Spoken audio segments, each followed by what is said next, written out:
Venus, buried. The girl in the graveyard is your best friend, so you take her home. The night is a bruise between you, a blotch of rogue in the passenger window, the color of fruit left out to fester. The body pries at her seatbelt, a finger, then two. The radio echoes static. The body shuffles in her seat. You study the face, the similar slice of jaw, the nose humped from where a baseball had hit her at 12, just slightly off-center. The skin like a rain-licked plastic bag, the stink of musk and sulfur. You want to look away, but you cannot. She's so beautiful, even like this. Your headlights rake warbled slits through the dirt road, a yellow like jaundice. Your hands are stiff from the cold, your lips cracked. The girl beside you is dead, and you are bringing her home. 4 days ago, you'd stepped into a hardware store and emerged with a shovel sturdy enough to lift a life on. 4 days you'd spent digging dirt in your own backyard yard until loam muddied under your fingernails and erratic holes split garden beds like the mouths of greedy beasts. Until you could sift through soil with your eyes closed, with a hand bound. 4 nights you had laid in your bed, staring at the pockmarked ceiling, wondering what it felt like to burn alive. Now, the shovel beats dull against the skin of your trunk, your hands gripping the steering wheel like a throat you're trying to silence. The body turns, dawn bleaching the salmon gray of her skin. The left eye slips from its socket, and she pushes it back in with the heel of her hand.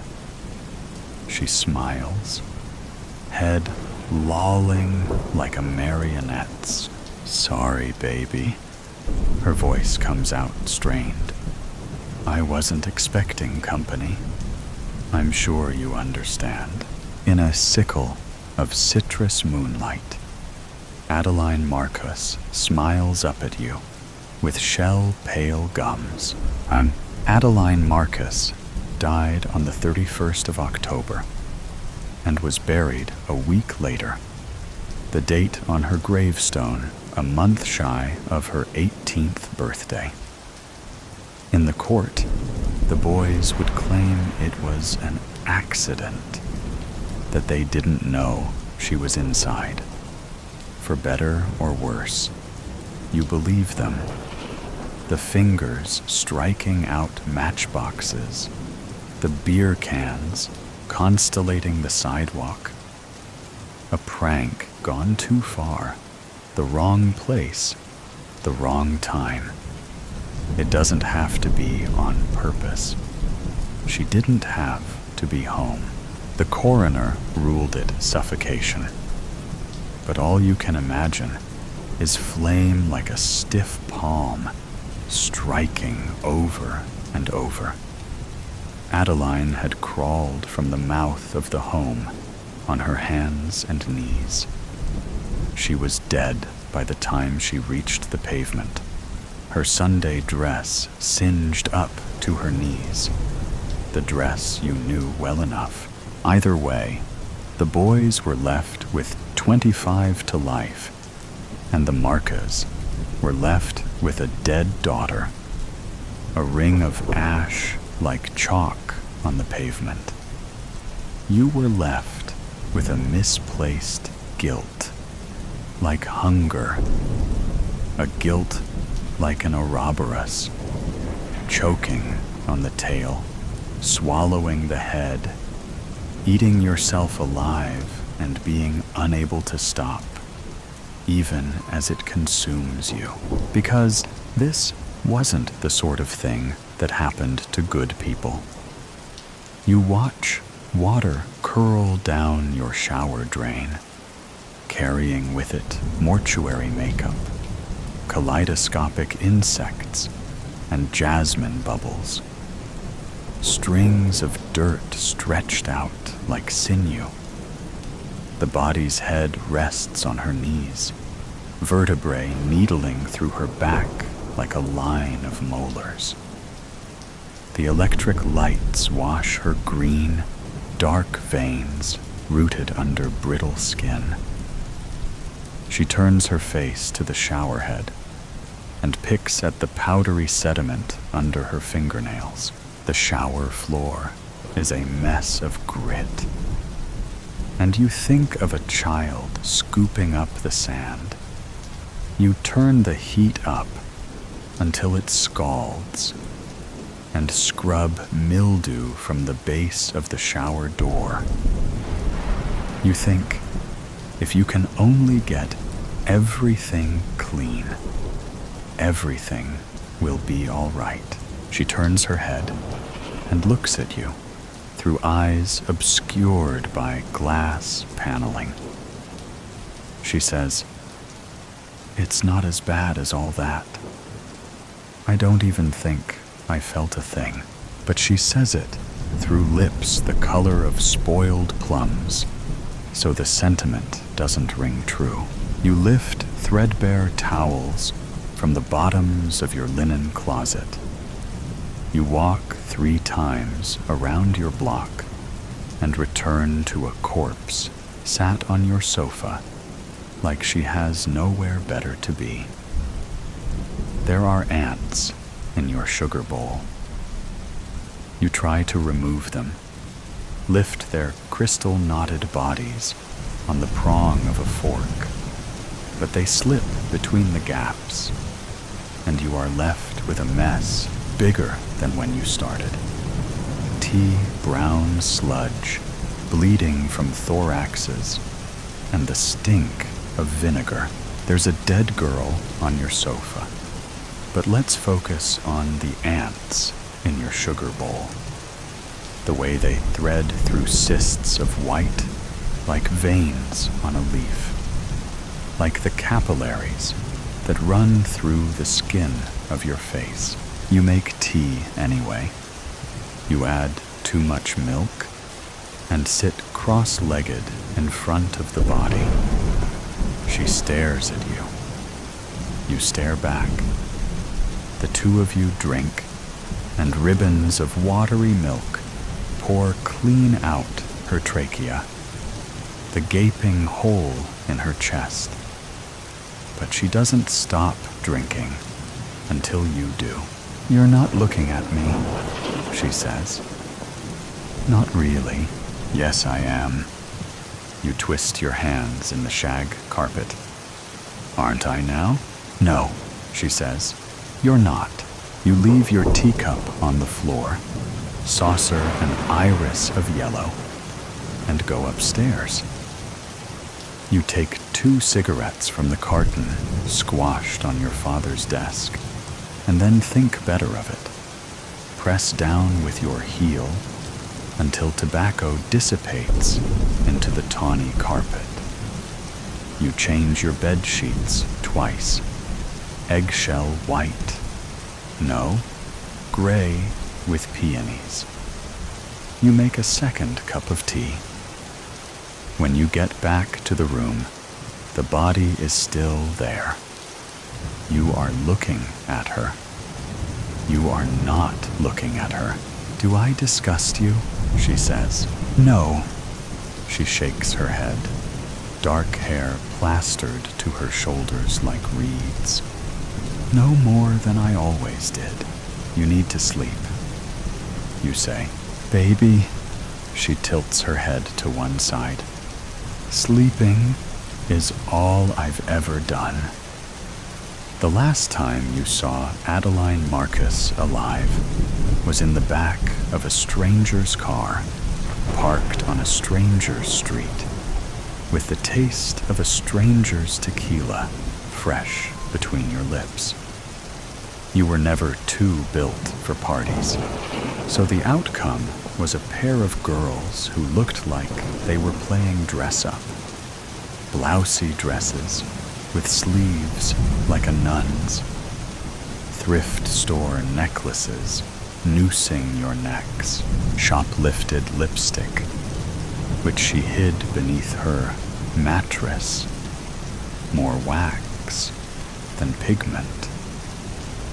But in the citrus peel of street lights, in the low trill of distant music, the two of you looked beautiful.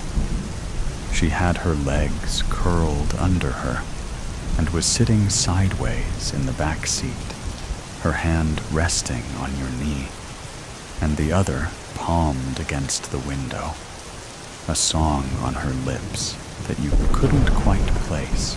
You were too close, but it was night, and everyone was inside and drunk.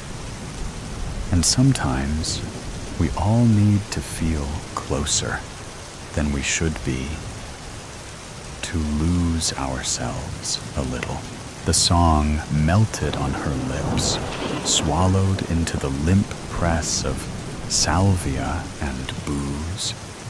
And you said something like, "I think I should go home now." And she said something like, "Have another drink." And so you did. You let her pour the liquor into the flimsy mouths of red plastic cups and watched her swallow. She said, "You're so pretty." And you said, "I think you should stop." And she said, "Just let me say that one thing." And you wanted to say, "Stop fucking looking at me like that." And you wanted to say, "I want to crawl inside you and make a life for myself in the city of your mind." And you wanted to say, "Let's just be quiet. Let's just not talk. Let's just not ruin a good thing by telling the truth." Instead, you pushed open the passenger door, stumbled out onto the skin of vein blue sidewalk. "I'm going home now." The body lays with her back to your bed, hands worming in the floral sheets, chestnut hair spilling across her throat, past the ballpoint pen-marred bedposts. Over the gray skin of her forehead, you are thinking about the silken mouth of a coffin. You are thinking of how she looked when you pulled her from the rose mouth of heaven. The radiator hums. A lace curtain bellies your open window. She rolls over onto her side, slots her hands together like pieces of a decaying jigsaw puzzle. You still can't even look at me. Her mouth moves too slowly, words like chewing gum. "Why am I here, Bet? What's it for?" There are pink crescent moons on the bed of your palms from the bite of your nails. She pulls her knees to her chest, and a bone cracks. She pulls her knees to her chest, and a molar tumbles from between her keyhole lips. "You can only love me when I'm not here. You can only love me when there's nothing left to love." You press your cheek to the cool spread of linen beside her. You listen to the steady beat of your heart, the way you can feel it in your fingertips, entirely singular. Don't tell anyone. You say, "Did you want it to die with me, Beta?" She shifts, and her hair falls against the nape of your neck. Were you glad it was silenced? Don't tell anyone. You say again. She sighs, lays herself back down, so you're face to face. Crooked nose, eye pulling from its socket. The onset of gray-green decay wreathing her jaw.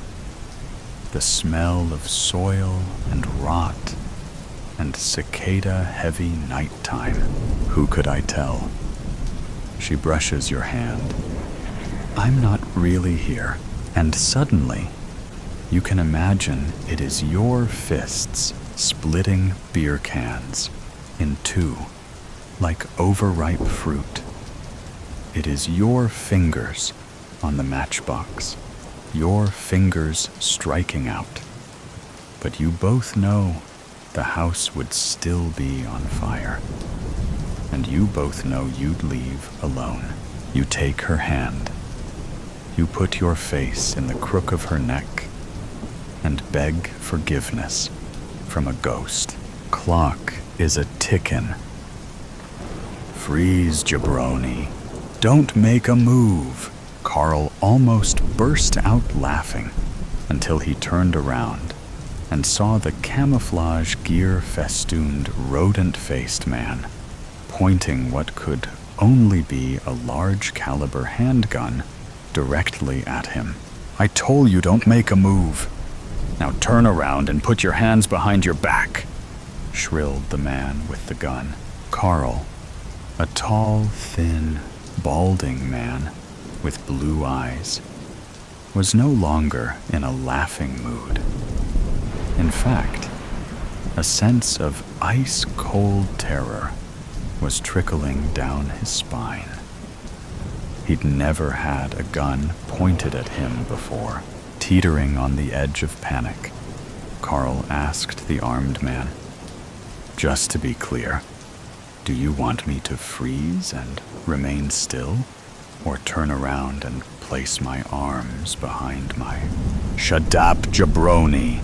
Just do what you're told, and nobody gets hurt," barked the gunman.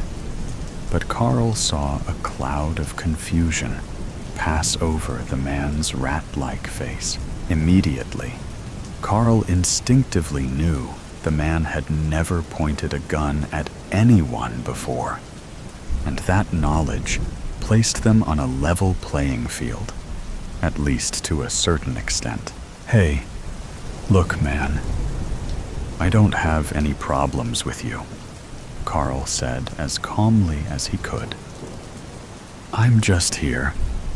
Look, my wife got me a new tarp for our trailer for Christmas, and I'm just here to strip off the old tarp and throw the new one on. Who are you, anyway?" Carl's trailer was parked next to the Skookumchuck River in a remote rural area of Washington State.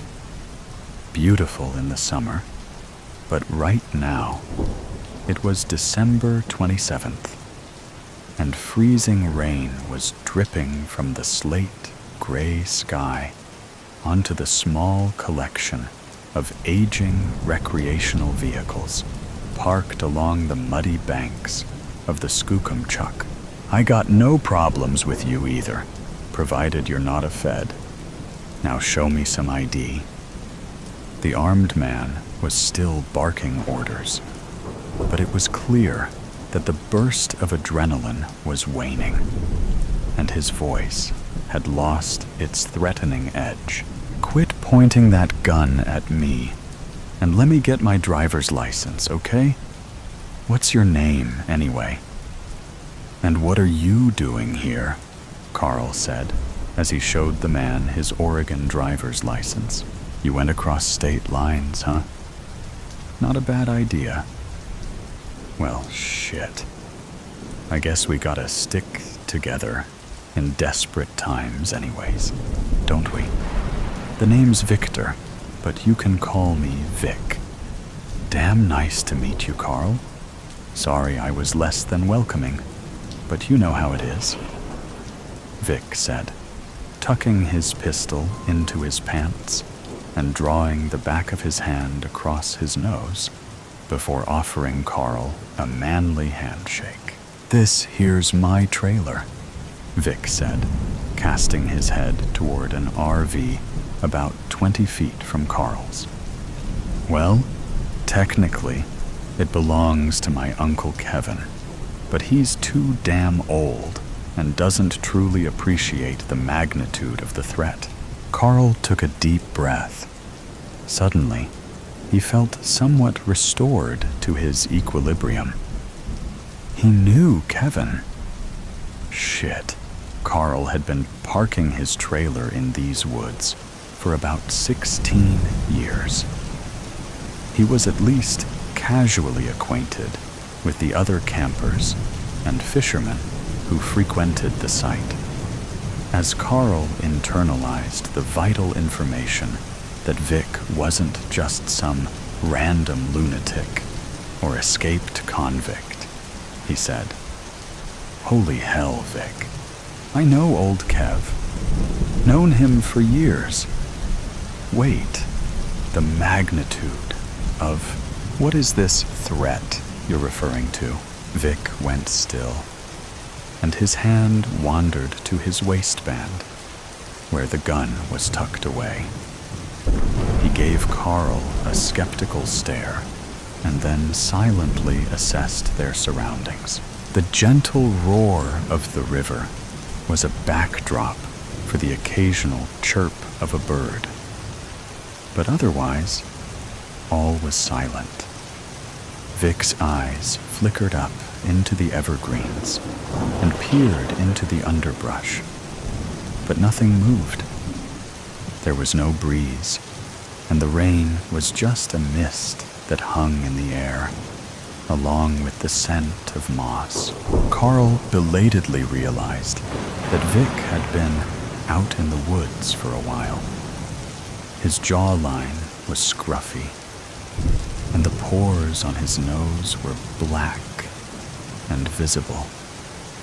Dirt was caked under his fingernails, and his hair was stingy and greasy. "What threat?" Vic hissed. "You playing games with me, Carl? Because you wouldn't be out here if you weren't keyed in, and I don't appreciate being toyed with." No. That's not what I meant. Listen, I'm just trying to understand your assessment of the threat, Vic.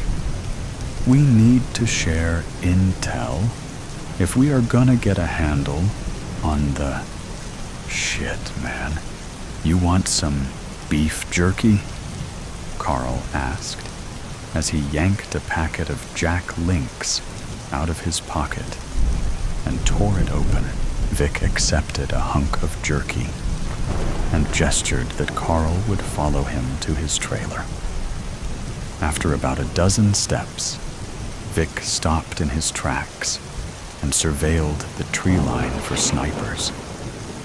But soon enough, they were ensconced in the comfy confines of the almond beige wood paneling in old Kev's RV, chewing jerky and discussing strategy.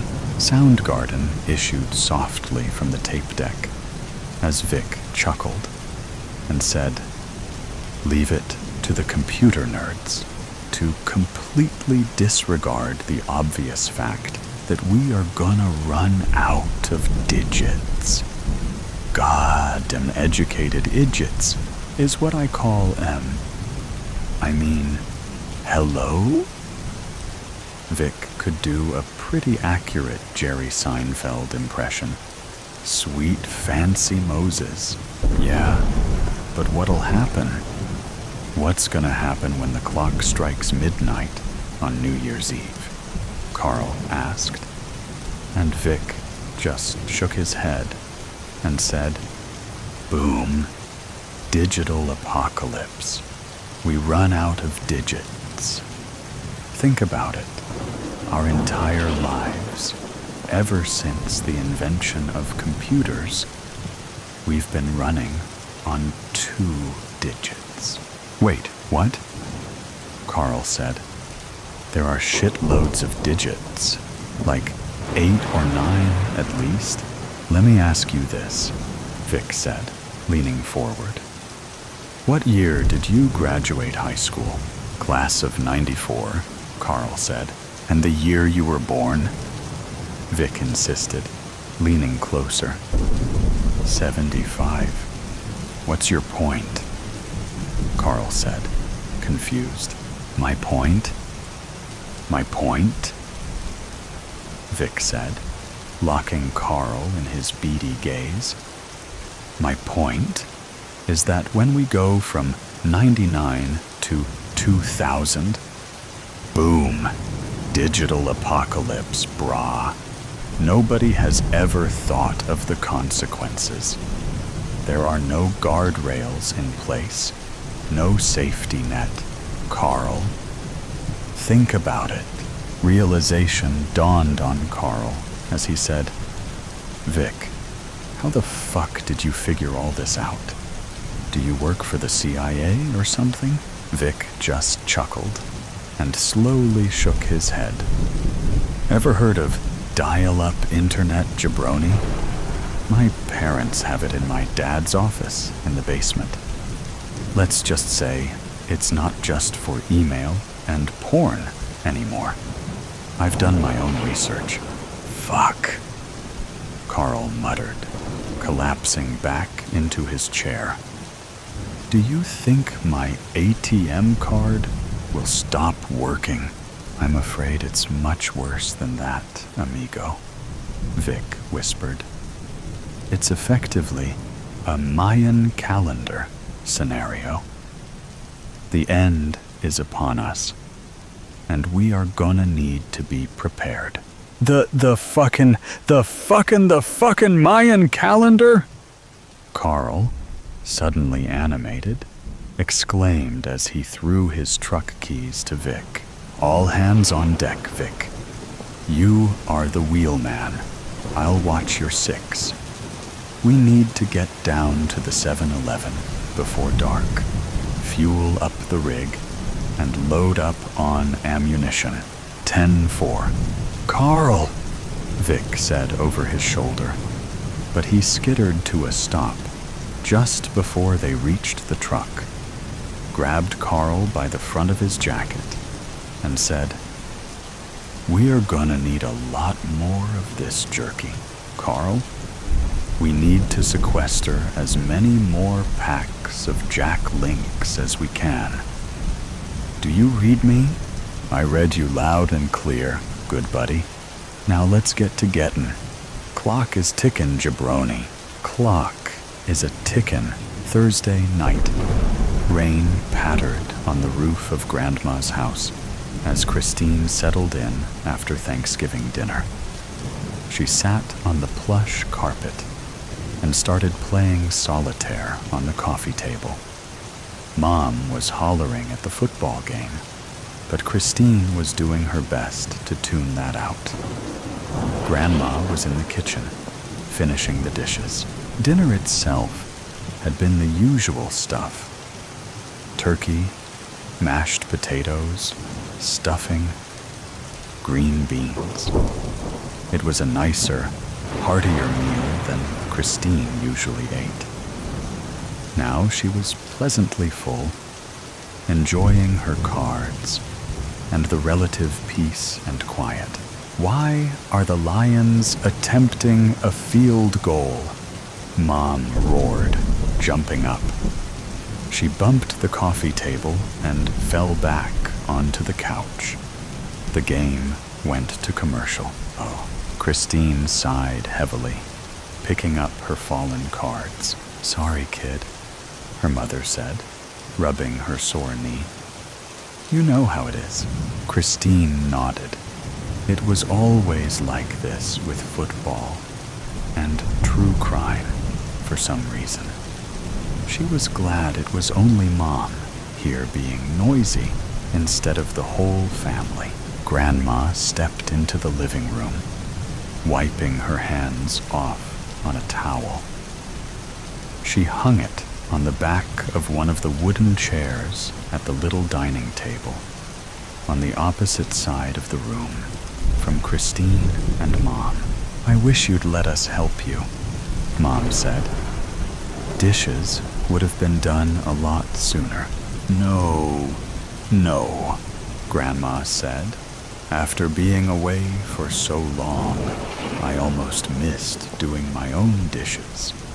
Besides, there weren't that many." "I tried to get the older kids to come," Mom said. The game was back on, so her eyes were on the TV as she spoke. But they had other plans. In-laws, I guess. And you know how Dad is. With this last remark, she gave Christine a joking slap on the shoulder. Christine was glad her father and siblings weren't there. When they all got together, they talked too loud, and it would get too hot, and they would pick on and embarrass her. No, she much preferred this little get-together. "I keep telling you it's fine," Grandma said. She sat on the opposite end of the couch so that Christine was between them. She smiled at Christine. "It's kind of neat that we have 3 generations here." Christine nodded, smiling. "Touchdown!" Mom yelled and jumped up again, narrowly avoiding the coffee table this time. Thud. "Oh, for the love of..." Grandma cut herself off. "What did you knock over this time? I hope you haven't broken anything." "Shh." Mom held a finger to her lips and whispered, "That wasn't me. I think it came from outside." Grandma leaned back on the couch and put her feet up. "Probably just the rain, then." "Right," Mom said. She seemed unsure, but she sat back down and was quickly reabsorbed in the game. Christine hesitated, card in hand. "Grandma," she asked. Her voice always came out softer than she expected. "Are you sure it's nothing?" "Of course," Grandma said proudly. "After a month of running around Europe, staying in all kinds of places with all kinds of people, these little noises don't frighten me anymore." "Was it scary in Europe?" Christine asked. She had to repeat the question because of Grandma's hearing and Mom's hollering. When she finally got the question, she answered, "Oh, no. I had a few near misses, but that happens anywhere. Actually, I think you should go sometime. You'd like it." Christine smiled and went back to her cards. She had only placed 2 cards down when she heard another noise. Crash. Her head whirled toward the sound. She noticed Mom and Grandma do the same. Mom muted the TV and looked back at them. "You heard that too?" she asked in a hush. Grandma nodded. Mom patted her pockets. "Ugh, must have left my phone in the car," she said. She looked at Grandma. "Where's yours?" "My cell phone?" asked Grandma. "You know I can't keep track of that thing." Mom looked to Christine. Christine slid her phone out of her pocket and held up the black screen. "Why do you think I'm playing solitaire?" Mom dragged her hands down her face. "Oh, don't be so dramatic," Grandma said. "It's probably nothing. I'll go take a look." "No," Mom said. You stay here with Christine while I go take a look. Do you still have my old baseball bat by the door?" Grandma rolled her eyes and gestured to it. Mom picked it up and gripped it tight. She tossed on her raincoat and bolted the door. "You two stay here. I'll have a look around the back. Be careful," Christine said. Mom laughed and ruffled her hair. "I will." She kissed Christine on the top of her head and went through the kitchen and out the back door. It was silent as they waited, listening. "The house isn't that big," Christine said, wringing her hands. "How long could it take to look around?" Grandma wrapped Christine up in her arms. "Your mom's just being dramatic, dear," she said. "She'll probably go out and search the whole woods before she's satisfied. What if there's something out there, like a bear, or a vampire, or a maniac with an axe?" Christine cried into Grandma's shoulder. Grandma shook her head. "Christine, where on earth would you get ideas like that?" Christine pushed Grandma away and plopped down onto the couch. "I know it's ridiculous. I'm just worried about Mom." After a pause, she added, "And you know the only thing she loves more than football is true crime. I was practically raised by Keith Morrison." Christine and Grandma looked at each other, confirming to each other that they had both heard it. An unearthly groaning. It sounded close. Christine shot up from the couch. "Something's happened to Mom. I just know it." Grandma grabbed her arm. "Don't be rash, dear." Christine suddenly wished the rest of her family were here. No wild animal or axe murderer would attack such a large party. She wasn't sure if the same could be said for supernatural creatures, but maybe her sisters or brothers or father would know what to do about them. Christine tugged her arm free from Grandma's grip. "I'm going after her. You can come with me if you want." What were we thinking, splitting up like this? That's how they always get you in horror movies.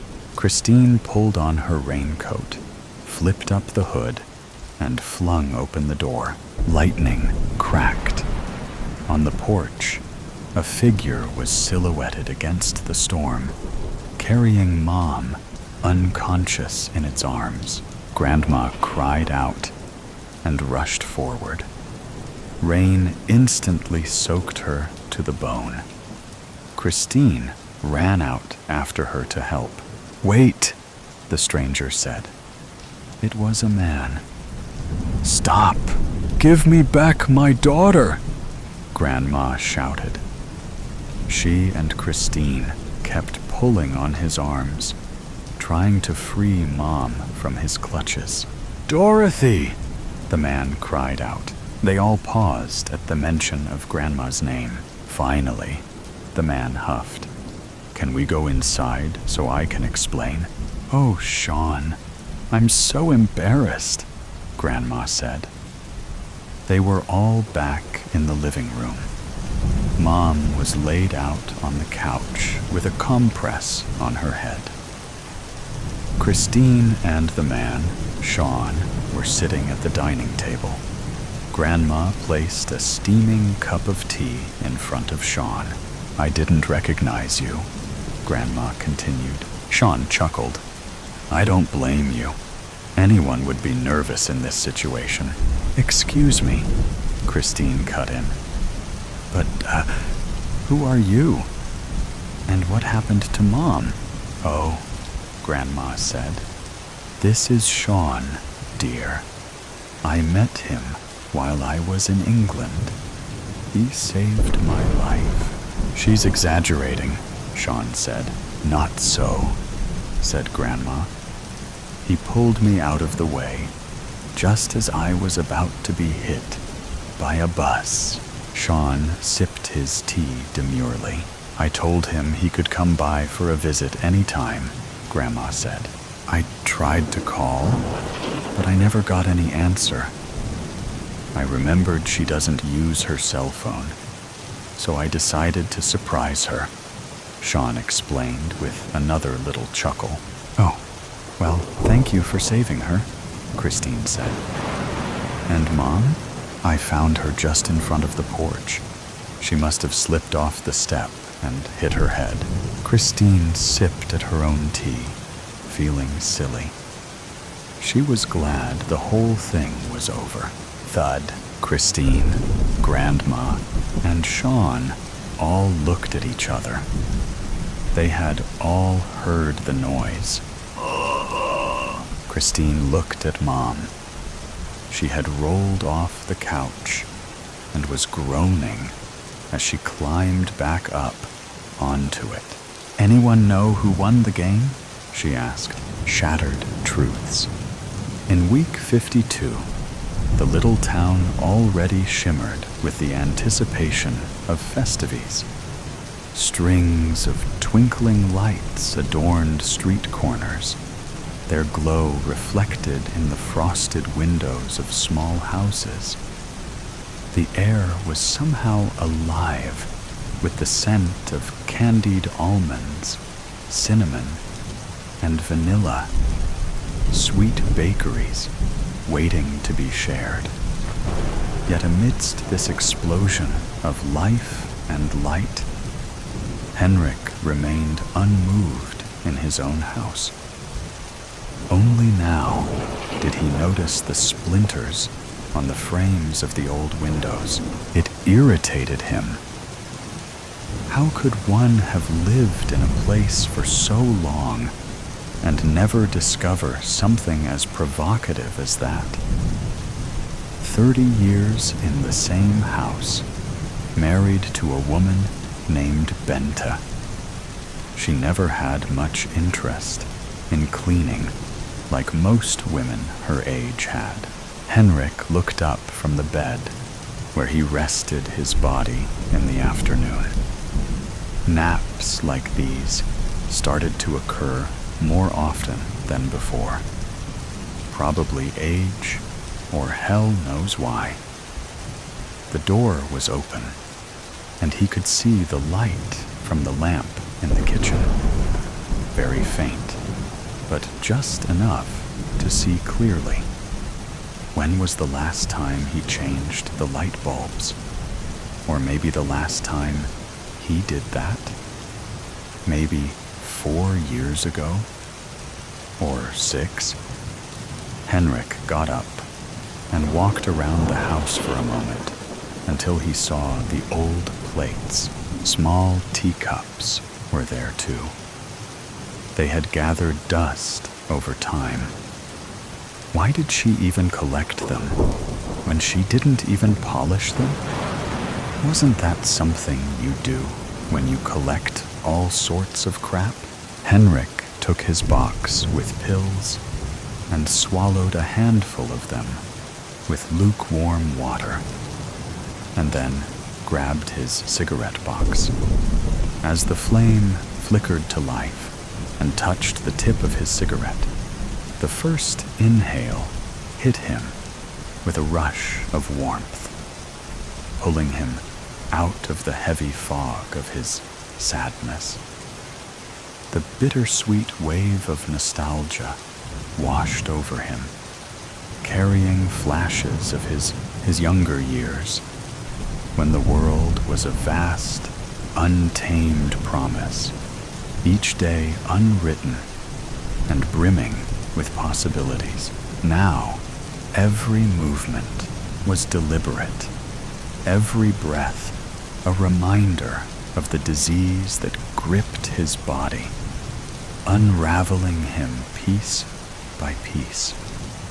The cigarette trembled in his unsteady fingers, a cruel contrast to the steady, unbroken rhythm of his past, when his hands had been strong and his future limitless.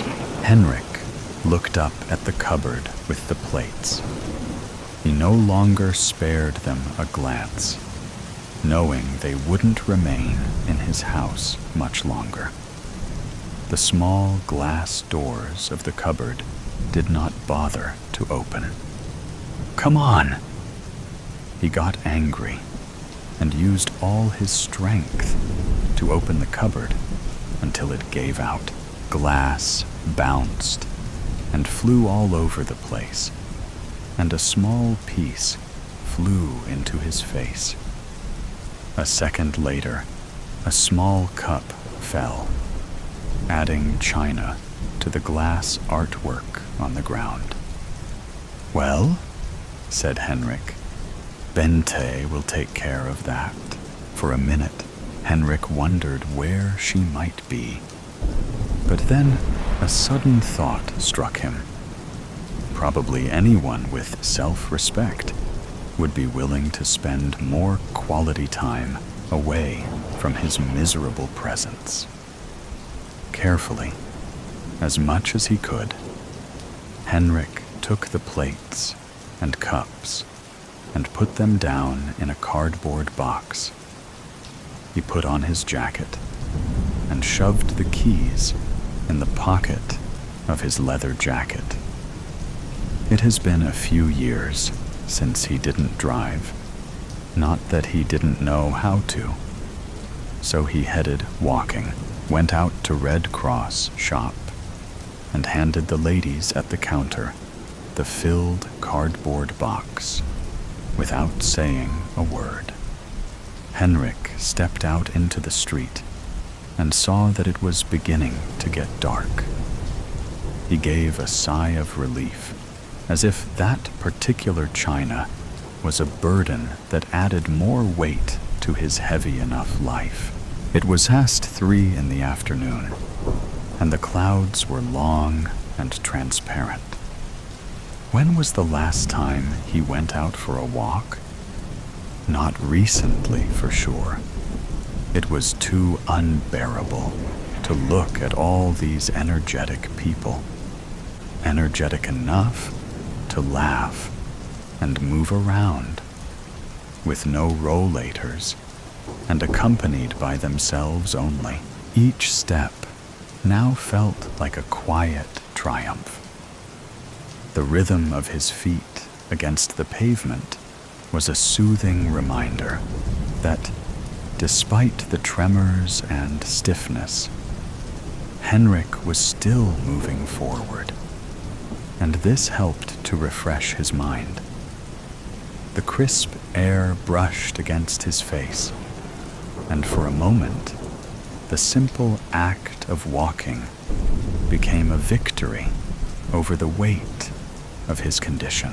After about 15 minutes, Henrik walked in the dark until he saw a neon sign.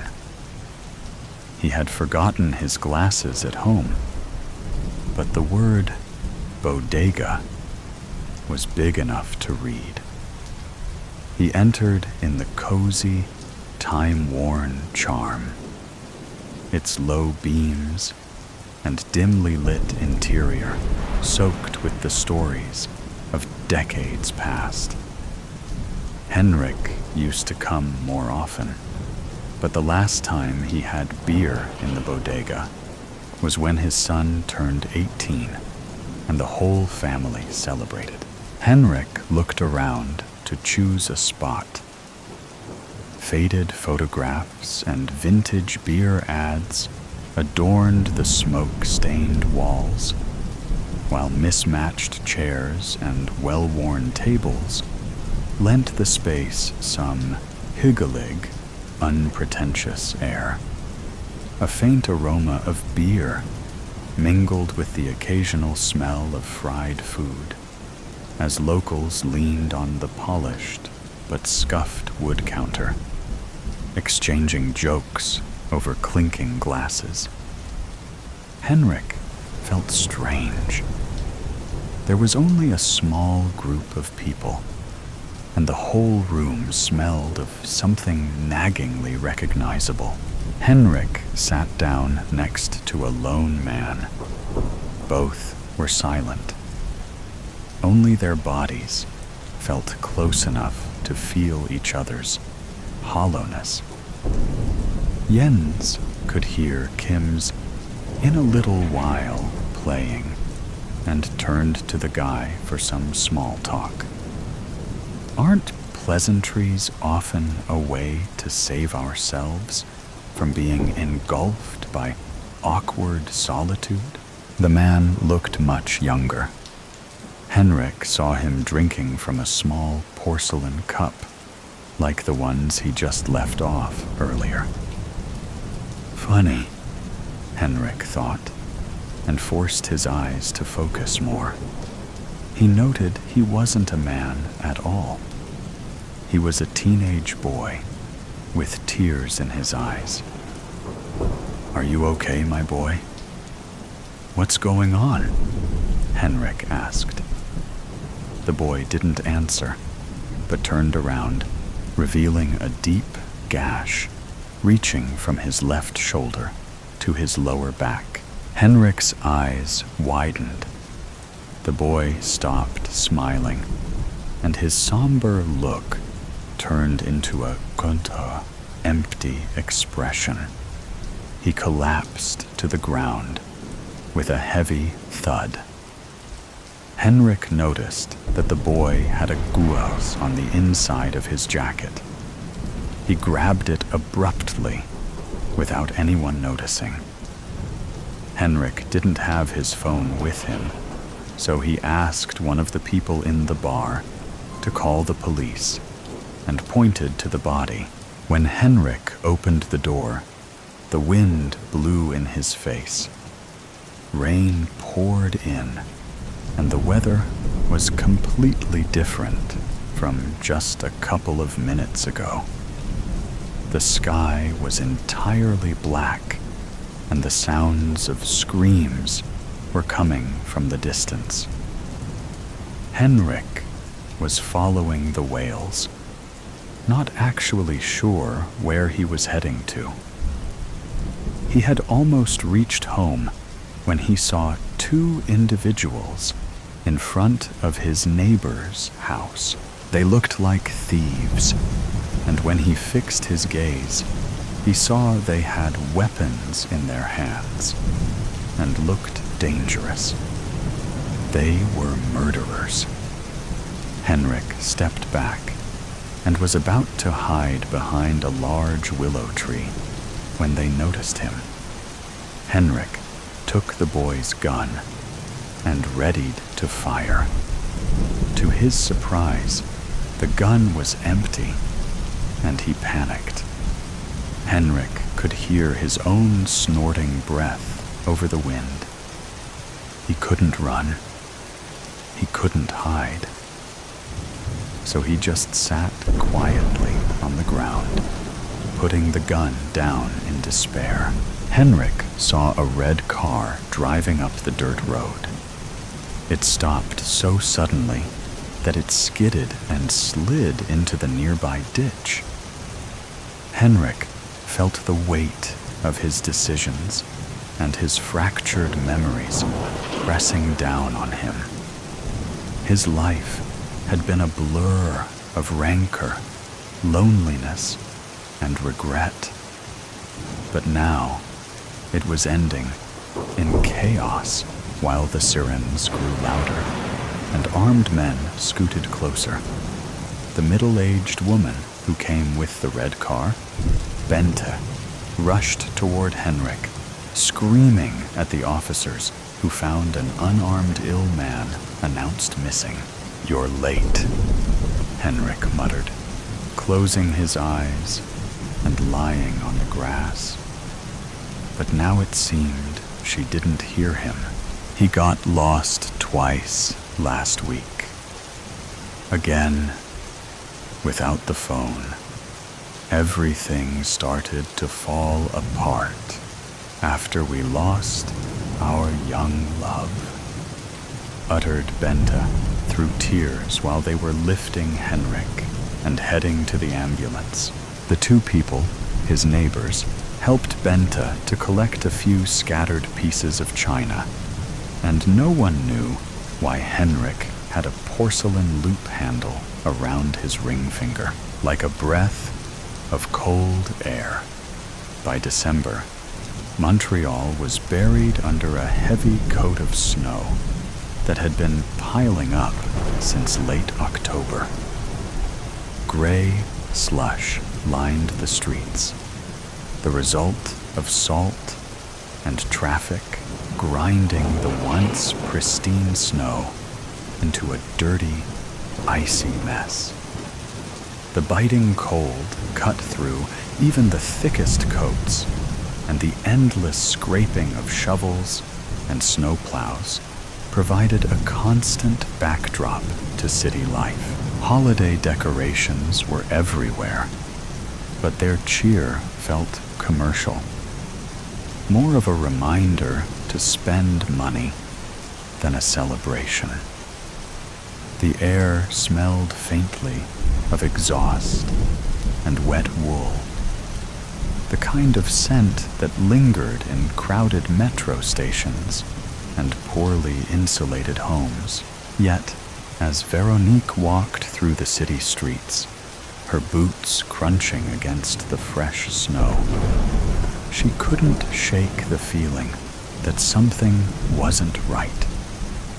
She'd always loved the holidays. As a child, she'd marveled at the shimmering decorations, the sound of boots crunching against ice, and the occasional scent of poutine wafting from nearby diners. But this year, the joy seemed oddly hollow, as if it were a beautiful facade masking something dark and unspoken. She paused at the corner by Sherbrooke, her breath curling in front of her in frosty puffs. It wasn't just the odd unease she'd felt all week. There were other signs, too. Small things that would have gone unnoticed if she weren't already on edge. Like the fact that the street lights on Peel Street flickered every time she passed, even though they stayed steady for everyone else.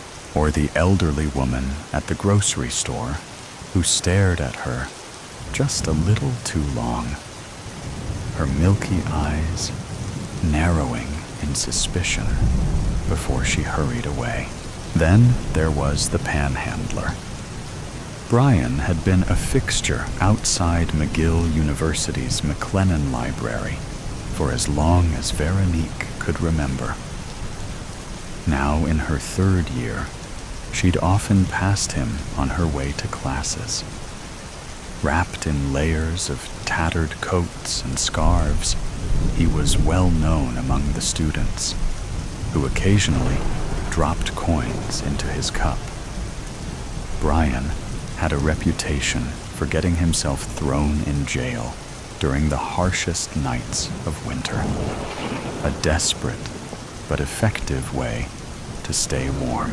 Last year, however, everything had changed.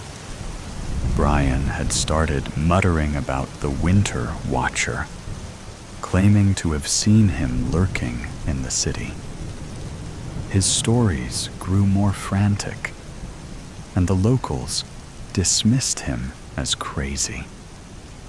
Then, one night, Brian's body had been found in an alley, his lifeless form curled against the icy ground.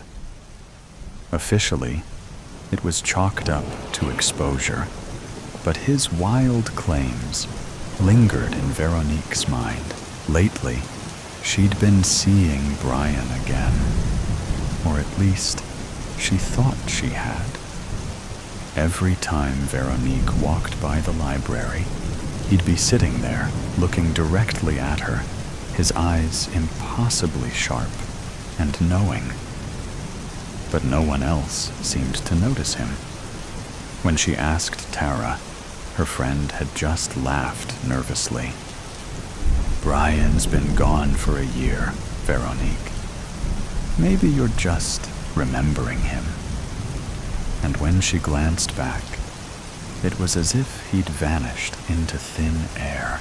"Get a grip," Veronique muttered to herself, pulling her scarf tighter around her neck. She glanced around the bustling street. Everything looked perfectly ordinary. People bustled into malls or hurried underground into the metro system to escape the biting wind. And yet, she still felt the weight of something looming just beyond reach. She turned toward upstairs Jazz Bar and Grill on Bishop Street, a cozy spot where she could grab a reasonably priced lunch and momentarily escape the cold. As she walked, she couldn't shake the nagging sensation that Brian's ghostly presence had followed her. Even now, she felt as if a pair of eyes were drilling into her back, though every glance over her shoulder revealed nothing but bustling pedestrians. The regular waiter, Roman, who hailed from Poland, greeted her with a familiar nod. People like Roman weren't called baristas in the 1990s, but he knew her usual order by heart. "The usual, Veronique?"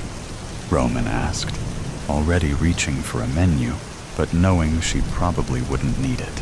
Veronique nodded, offering a half smile. She found a seat near the small stage, cradling her coffee as jazz music played softly in the background, its warmth seeping into her hands. She stared out at the bustling street, searching for what? She didn't know, but the feeling of being watched pressed against her back, making her fidget in her chair. "You okay?" Roman's voice startled her. He had appeared beside her, his concern etched across his features. "Yeah, I'm fine," Veronique said quickly. "Just tired, I guess." Roman hesitated, then nodded. "Well, let me know if you need anything." When he walked away, Veronique caught sight of something in the reflection of the window. The panhandler from outside the library, standing still as stone on the opposite side of the street. She whipped her head around, but the spot was empty. The crowd moved on, oblivious. Veronique's pulse quickened. She could have sworn she'd seen him. Not just anyone, either. It was unmistakably the same man. His ragged layers and piercing gaze haunted her thoughts. She shook her head, taking a long sip of her mocha. Maybe she was imagining things. That night, the whispers returned. Veronique lay in bed, staring at the ceiling, her heart pounding in the dark. The murmurs were faint, but unmistakable, as if coming from the walls themselves. "Who's there?" she called out, her voice trembling. The whispers stopped abruptly, leaving the room in suffocating silence. Veronique reached for her phone, its glow a small comfort in the oppressive dark. She typed a quick text to her best friend, Tara. "I think I'm losing it. weird noises in the house again. A reply came almost instantly. "Want me to come over?" Veronique hesitated. She didn't want to drag Tara into this. Whatever this was. "No, I'll be fine.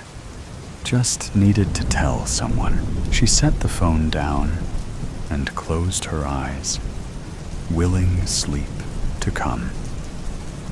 When it finally did, her dreams were restless. A blur of faceless figures, snow turning crimson, and the sound of bells tolling deep and low.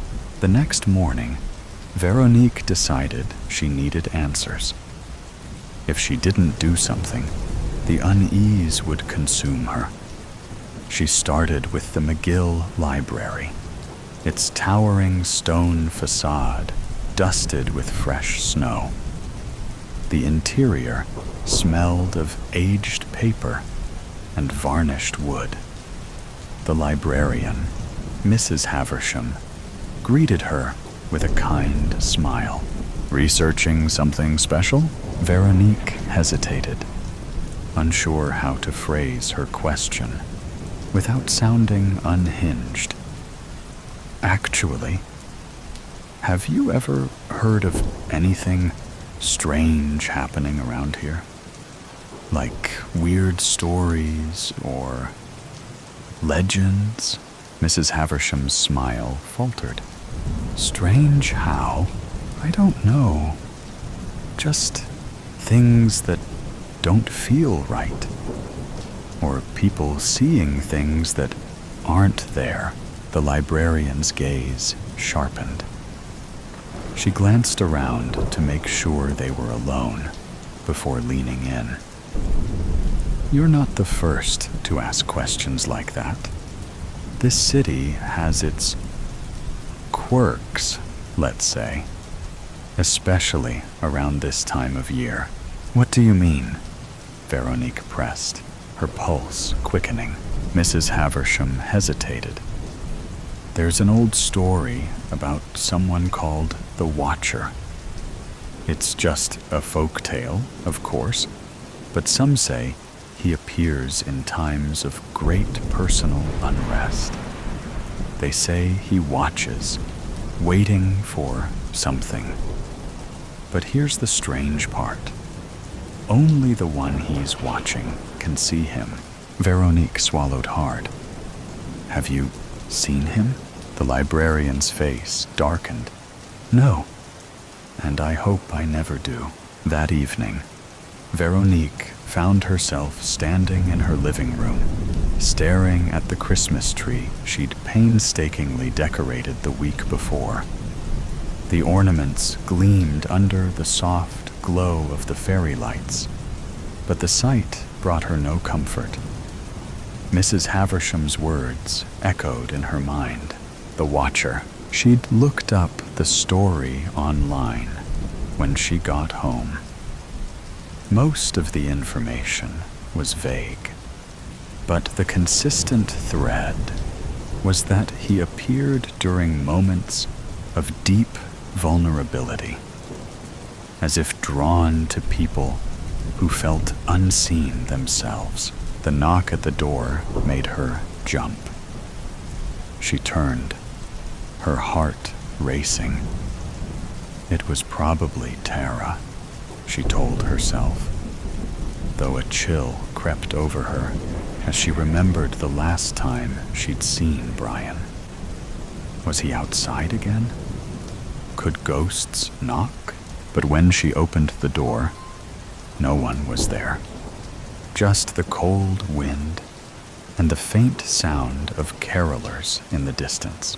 She stepped outside, peering into the night. Snow fell softly, blanketing the world in an eerie stillness. Then she saw him, Brian, standing at the end of her driveway. There was no mistaking it. His tattered layers and unblinking stare were as vivid as they had been when he was alive. She wanted to call out, to demand answers, but her voice caught in her throat. The figure didn't move, only watching her with an intensity that froze her in place. Veronique's breath caught in her throat. She stumbled back inside, slamming the door and locking it. Her hands shook as she grabbed her phone to call Tara. But before she could dial, the whispers started again, louder this time, surrounding her. She clamped her hands over her ears, but it was no use. The lights flickered. Then, with a final, shuddering gasp, they went out. In the darkness, Veronique felt the weight of his presence. She didn't need to see him to know he was there, just beyond the door, watching, waiting, and for the first time, she understood what he wanted. Her. The next morning, Veronique's house stood as it always had, its cheerful decorations a stark contrast to the unease that lingered in the air. Neighbors passed by, unaware of what had transpired within those walls.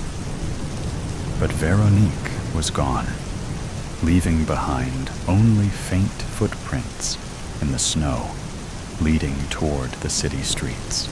And in Montreal's busy streets, the holiday festivities carried on. But every so often, someone would pause, glancing over their shoulder, a fleeting sense of being watched brushing against their mind before disappearing like a breath of cold air. Whispers in the Snow. Title: Whispers in the Snow. Emily pressed her forehead against the cold glass of the window, her breath leaving no trace on the surface. Outside, the village lay blanketed in snow, every rooftop twinkling with warm lights. Christmas Eve had always felt quieter since Daniel's death, but this year, the silence pressed harder against her ribs. She ran her fingers along the edges of a faded photograph. Daniel's grin, all teeth and mischief, stared back at her. He was only 17, a car accident on the icy roads. At least, that's what everyone had told her. But no matter how many years passed, Emily could never quite remember the details. Or her mind was forcing her not to. "I wish you were still here," she whispered. The old box of decorations sat half empty at her feet. Relics of past holidays she'd tried to avoid. Digging through it felt more like excavation than preparation. Near the bottom, something cold brushed her fingers. A small pocket watch cracked along the face. Daniel's. It was frozen at 11:58, the time of his death.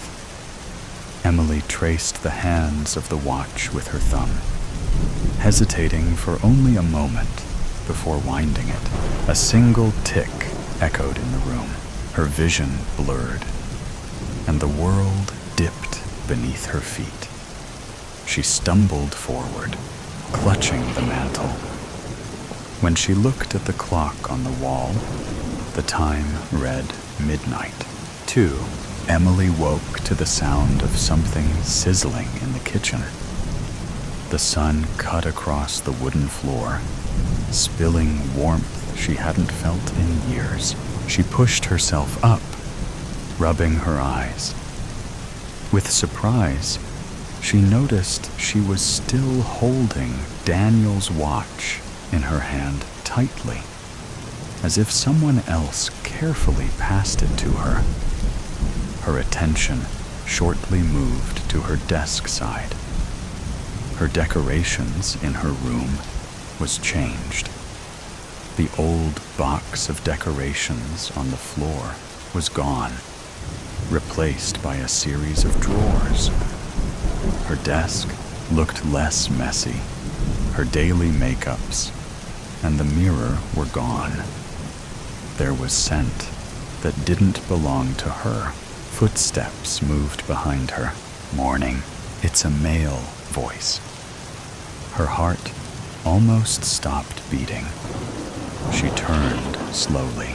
Daniel stood in the kitchen, spatula in hand, flipping eggs as if this was the most natural thing in the world. The plate slipped from her fingers, shattering across the floor. Daniel glanced over his shoulder, frowning. "You all right?" he asked, stepping forward carefully. "You're acting weird." Emily couldn't breathe. Her legs shook beneath her, but she closed the distance between them, pulling him into a tight embrace. "Daniel," she choked out. You're here." Daniel stiffened for a second before hugging her back. Where else would I be? Tears streamed down Emily's face as she buried herself in the scent of him. A mixture of fresh soap and a scent just belonged to him only. No one else did. She could feel him gently tapping her back, but something was different. She pulled back to look at him. His eyes, warm but unfamiliar, lingered a little too long on her face. "I thought..." She shook her head, laughing through her tears.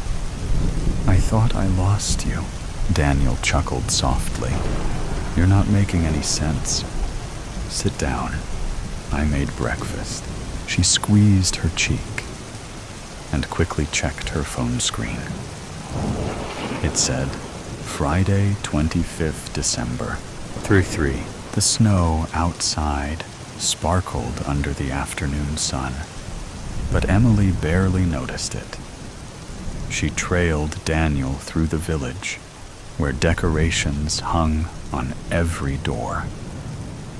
She had expected people to stare, to question why he was here, but no one said a word. As they passed a bakery, the old woman squinted at them through the window. Her hand paused mid-air as she hung a wreath, but she quickly looked away. Emily squeezed Daniel's arm. "Did you see that?"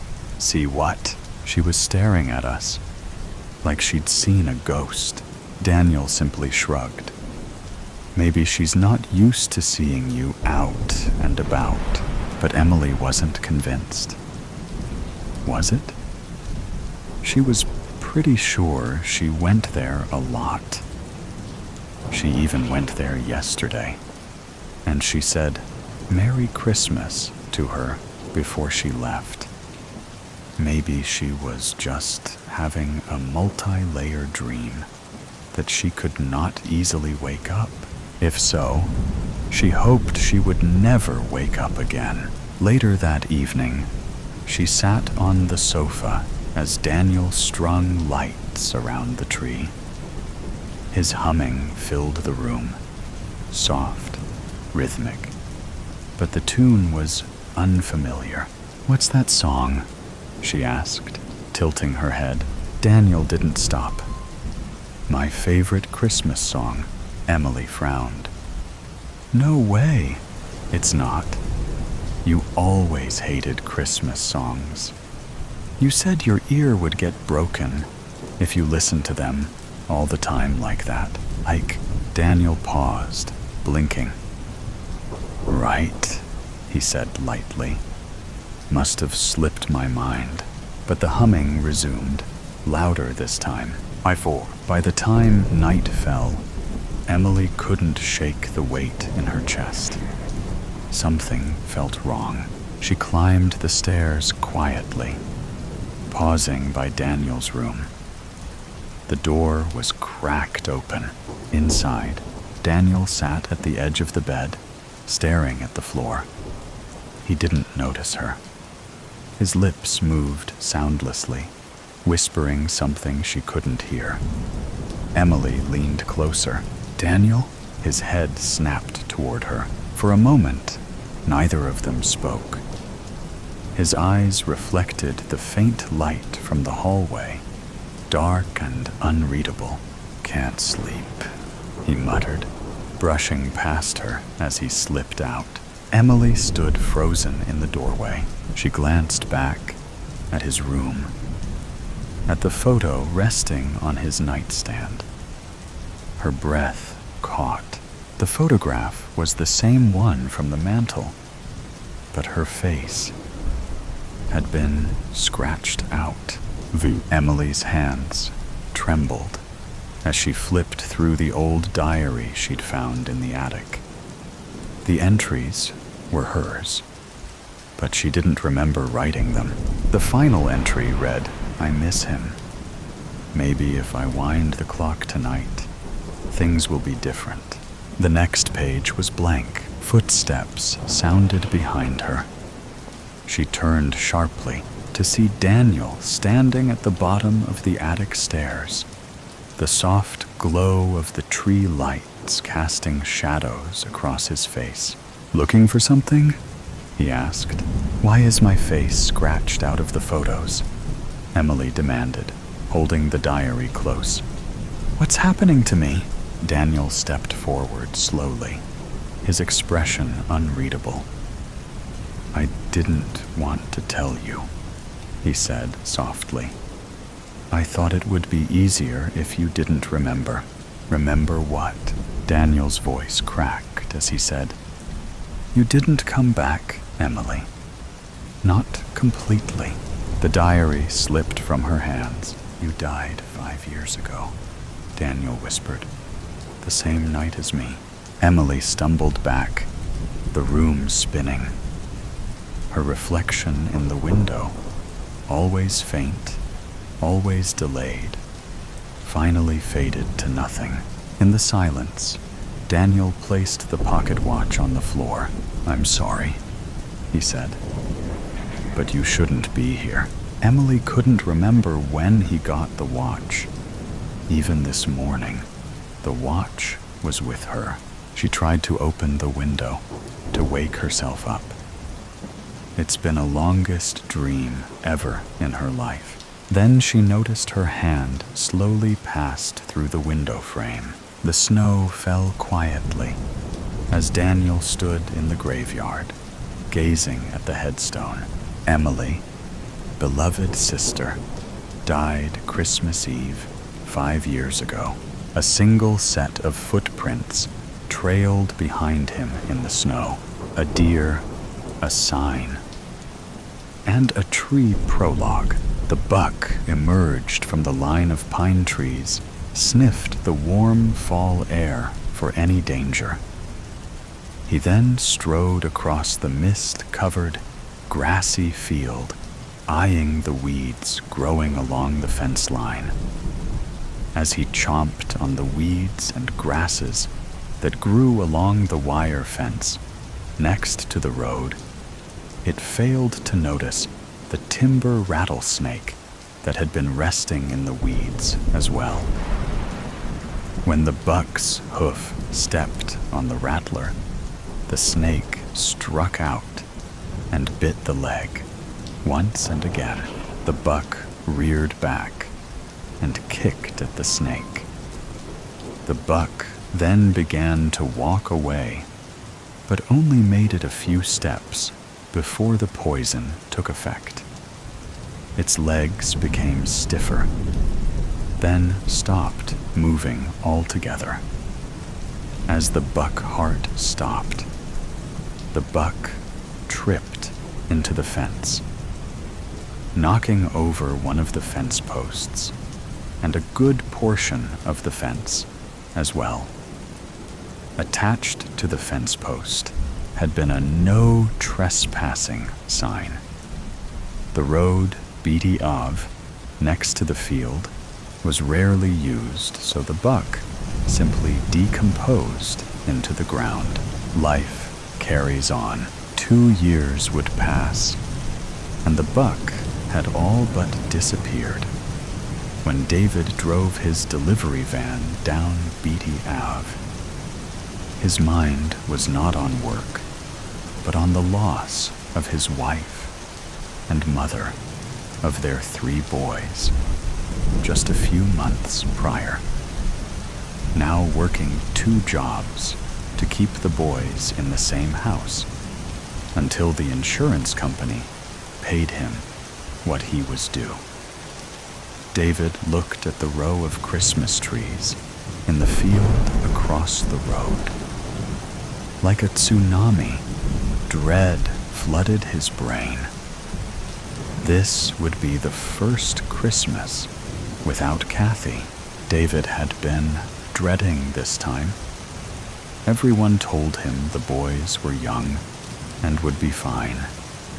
He would have to make a list of things to buy the boys over the next couple of months, decorate the house. Would he have to make cookies, as Kathy did with the boys? Or maybe he could ask his mother or mother-in-law to help. They were both always offering help in any way. His mind filled with thoughts of Christmas. He missed the turn off Beatty Ave to where the packages he needed to deliver. Cursing himself, he had to drive an additional 2 miles to find a driveway to turn around in and get back en route. Stay awake and pay attention, old boy. The last thing you need is to get into an accident, he said aloud to himself. David made his delivery and took his time walking back to his truck, taking deep breaths of the cool country air to clear his head. Putting his seatbelt on, he made the decision to call the grandmothers, and hard as it may be, ask for their help. He felt good after coming to this decision. With their help, it would be a good Christmas for the boys and himself. Driving back down Beatty Ave, he let his eyes wander over the row of pine trees again. This time, no tsunami of dread, but one of happiness. He slowed his truck to a stop when he saw a cardinal bouncing from limb to limb on one tree. David's mind seemed to relax for the first time since Kathy's death. After completing his deliveries, David returned home and immediately called his mother and then Kathy's mother. Both were thrilled to help.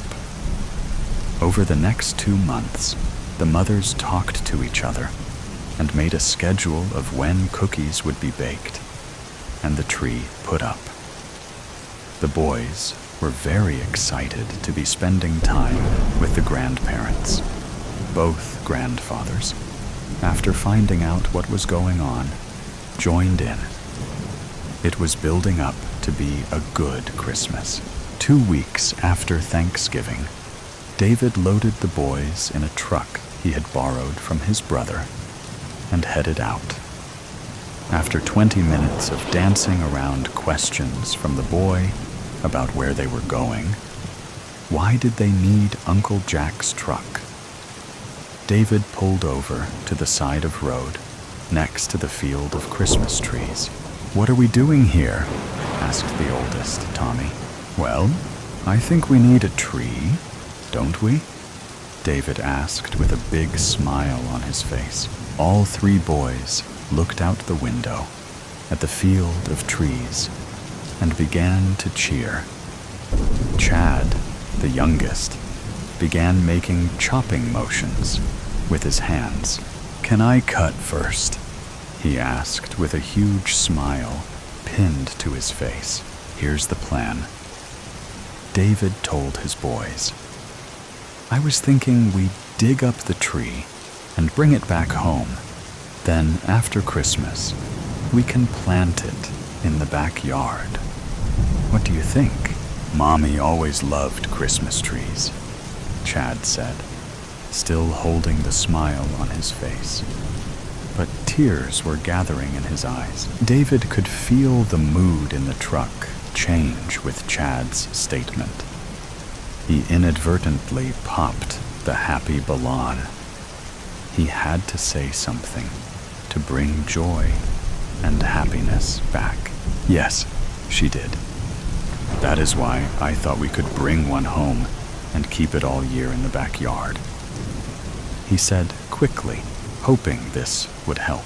Bill, the middle child, broke the silence when he pointed to the largest tree and announced they should bring that one home.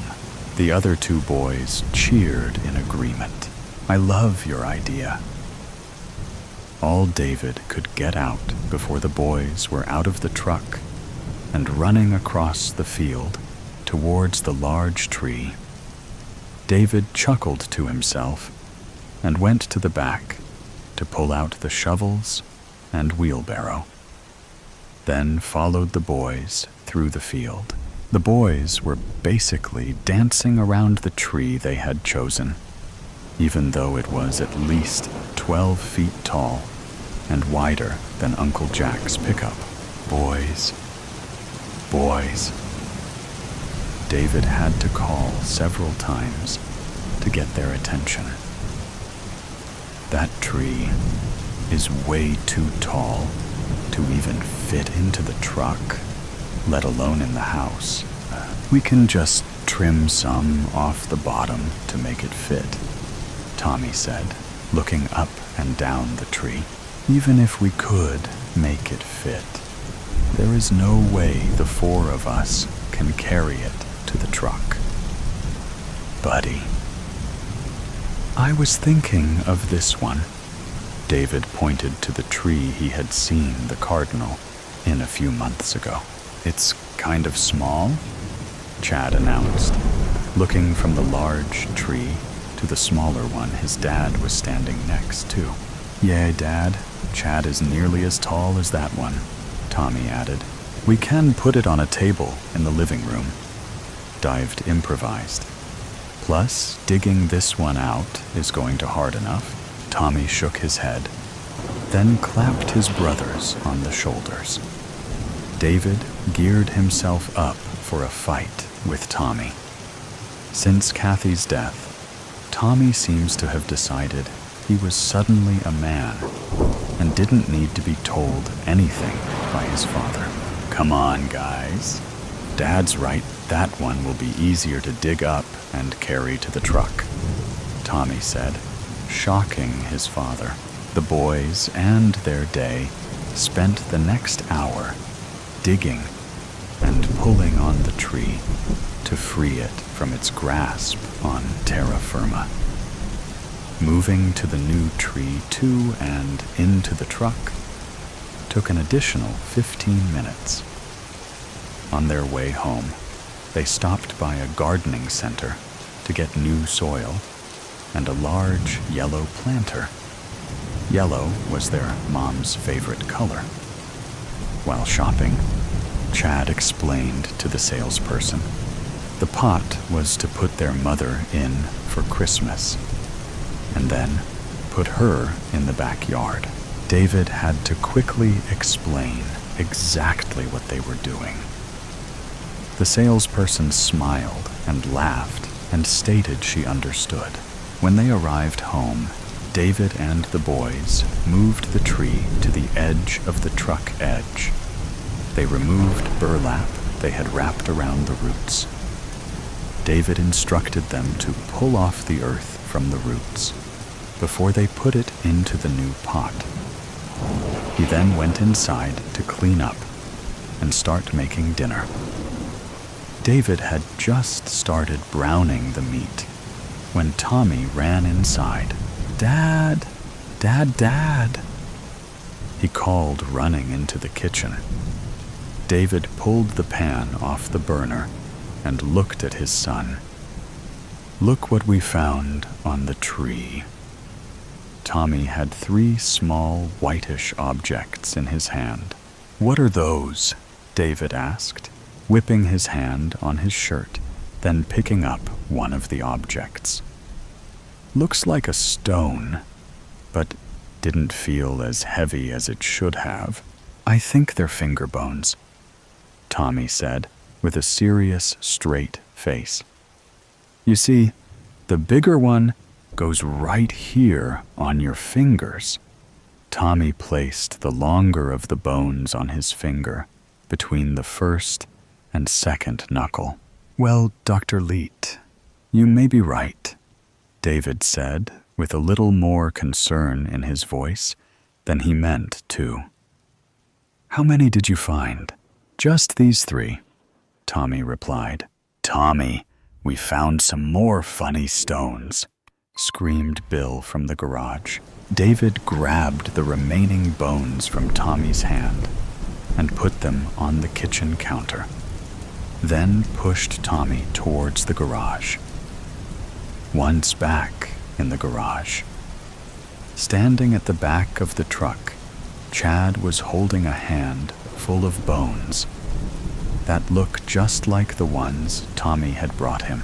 "Okay, boys," David said, looking outside the garage to see if anyone had heard Bill screaming his announcement.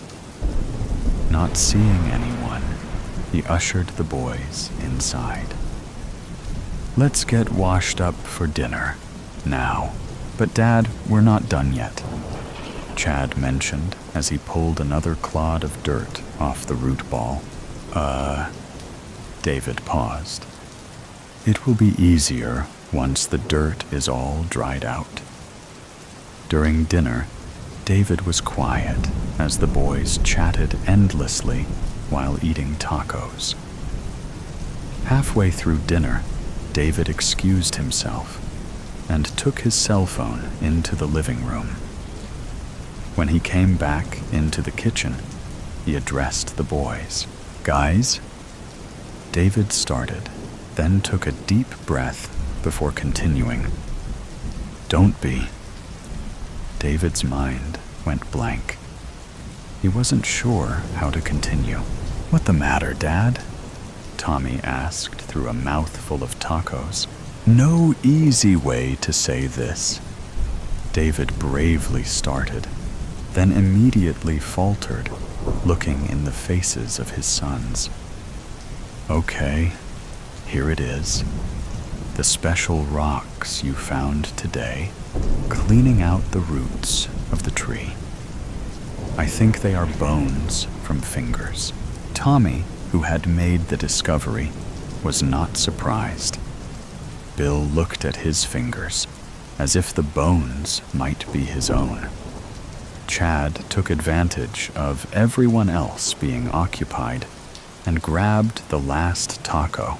20 minutes later, a police cruiser, followed by an unmarked police car, pulled into the driveway. Over the next hour, the 2 police officers examined the root ball, while a crime scene detective collected the found bones and searched the roots for more. The detective had taken David into the living room to speak to him. Tommy, Bill, and Chad stood in the driveway and watched the police working. David came out a short time later and, without speaking to the boys, walked over to the neighbor's house and returned with the neighbor, Mrs. Atwell. "Boys, I need to go with the detective, and I'll be back. Until Mrs. Atwell is going to watch over you. I want you on your best behavior until I get back." Bill was the only one who responded. "Okay, you be good too." which brought a smile to David's face. The police finished collecting the bones and searching for the tree ball. They took the 2 shovels used by the family to dig up the tree, and then they left. It was after dark before David returned and collected his children and took them home. Over a pizza dinner, he told them he had taken the detective to the field where they dug up the tree. He explained that they had sort of illegally took the tree, but the detective said not to worry about it, and we could keep the tree. The 2 younger boys cheered. 3 days later, the detective called David back and explained they had found a complete skeleton in the hole they had removed the tree from. A forensic anthropology team responded and determined the body had been buried between 50 and 60 years ago. David expressed his thanks to the detective and said he would think about how to break it to his sons. David heard the detective take a deep breath, then explained he will have to do it sooner than later. While on site, the detectives found 7 more bodies buried under tress in the field. The field used to belong to a notorious mafia associate. The detective believed the bodies in the field were victims of mob hits.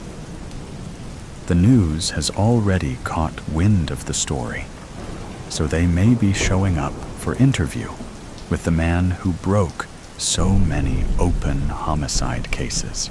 Now it was David's turn to take a deep breath. He thought of Kathy and smiled to himself. She always had a way of making him forget bad things. The call scene. A rainy evening. Thunder rumbles in the distance as rain taps steadily against the window of a modest apartment. The dim lighting casts long, restless shadows across the room. The faint flicker of a nearby street lamp seeps through the blinds, adding a melancholic glow to the space. A landline phone rings, sharp and intrusive, cutting through the ambient rain pattern. Sitting on her worn couch with a half-read book resting on her lap, Claire stiffens. She glances at the phone, her heart thumping at the unexpected sound, as if it doesn't fit into her tranquil evening. After a moment's hesitation, she picks it up. Claire, hello? The line crackles faintly, followed by a pause so long it feels static. Then, a calm and deliberate voice speaks. Stranger, is this 555-3248? Claire. Yes, who is this? The voice carries a weight that makes her sit up straighter. Stranger, you don't know me, but I must talk to you. Claire frowns, her grip on the receiver tightening. Her free hand instinctively brushes the edge of her book, the texture grounding her in an unreal moment. Her eyes dart to the rain-speckled window, searching for a reason and context to anchor the odd exchange. Claire, I think you have the wrong number, stranger. No, Claire, I don't. Her name hits her like a sharp slap, causing her breath to catch. The stranger's calm, steady tone unnerves her. A chill creeps up her spine as she glances around the small apartment. The corners of the room seem darker now, with the shadows stretching like tendrils toward her. Claire, pause. How do you know my name, stranger? That's not important. What matters is that you listen to me. You're not safe. Her mind races. 1,000 explanations surge forward, each more implausible than the last. Her voice wavers, though she forces an edge of firmness into her tone. Claire, sharply. Excuse me? Her grip on the receiver tightens, and her knuckles whiten. An involuntary tremor beneath her surface betrays the facade of control she's trying to project. Stranger, please, just listen. There's no time to explain everything. You need to leave your apartment now. Don't pack a bag. Don't waste a second. Just go. Claire blinks, her mind catching onto the sheer absurdity of the command. She lets out a nervous laugh, though it sounds hollow even to her ears. Claire, okay, seriously, who put you up to this? Was it Nina? She's always pulling this kind of stranger. This isn't a joke, Claire. The voice pierces her deflection with a sharp edge. Thunder crashes outside, shaking the windows and masking the sound of her sharp inhale. Claire stands instinctively, the book falling from her lap. Her bare feet press against the cold hardwood floor, grounding her again in the surreal moment. Claire, voice rising. I don't know who you are, but, stranger, interrupting. Look out your window. Her heartbeat quickens. She hesitates, clutching the receiver as though it's the only thing tethering her to reality. Slowly, she moves to the window, her hand shaking as she pulls back the blinds. The street below is drenched in the rain, but her eyes immediately land on a figure standing across the street, motionless under the flickering light of a street lamp. Their face is obscured by a hood, their silhouette unnervingly still. Claire's breath catches as the figure tilts its head, as though she is aware she is watching. Stranger. Now, do you believe me? Claire stumbles back from the window, her heart pounding. The receiver trembles in her hand. Her voice is a hoarse whisper. Claire. Who is that, stranger? Someone who shouldn't be there. Leave. Now, Claire glances toward the door of her apartment, her mind spinning with questions. The shadows in the room seem to deepen, pressing in around her. She feels the weight of the stranger's words. The urgency is unmistakable. Her instincts scream at her to move, but fear roots her in place. The voice cuts through her attempt at humor, sudden and sharp, freezing her mid-sentence. Stranger. I wouldn't call if it weren't serious. Claire, snapping. I don't even know who you are. Why would I trust anything you're saying, stranger? I've been watching and know about the black car parked across the street. Claire's emotions become numb. Earlier, she had barely noticed the car, attributing it to a neighbor's visitor or someone sheltering from the rain. Now, the memory of its presence sharpens, and her hands shake as she edges toward the window. Her voice drops to a whisper. Claire, how do you... Stranger, it's been there for hours, hasn't it? 2 men inside. They're waiting for something or someone. The stranger's words weigh her down, causing her to hesitate. Slowly, she reaches for the curtain, pulling it back just enough to see. Her heart hammers as her gaze locks onto the sleek black car parked beneath the flickering street lamp. The rain cascades off its hood, dark windows like mirrors, revealing nothing of what lies inside.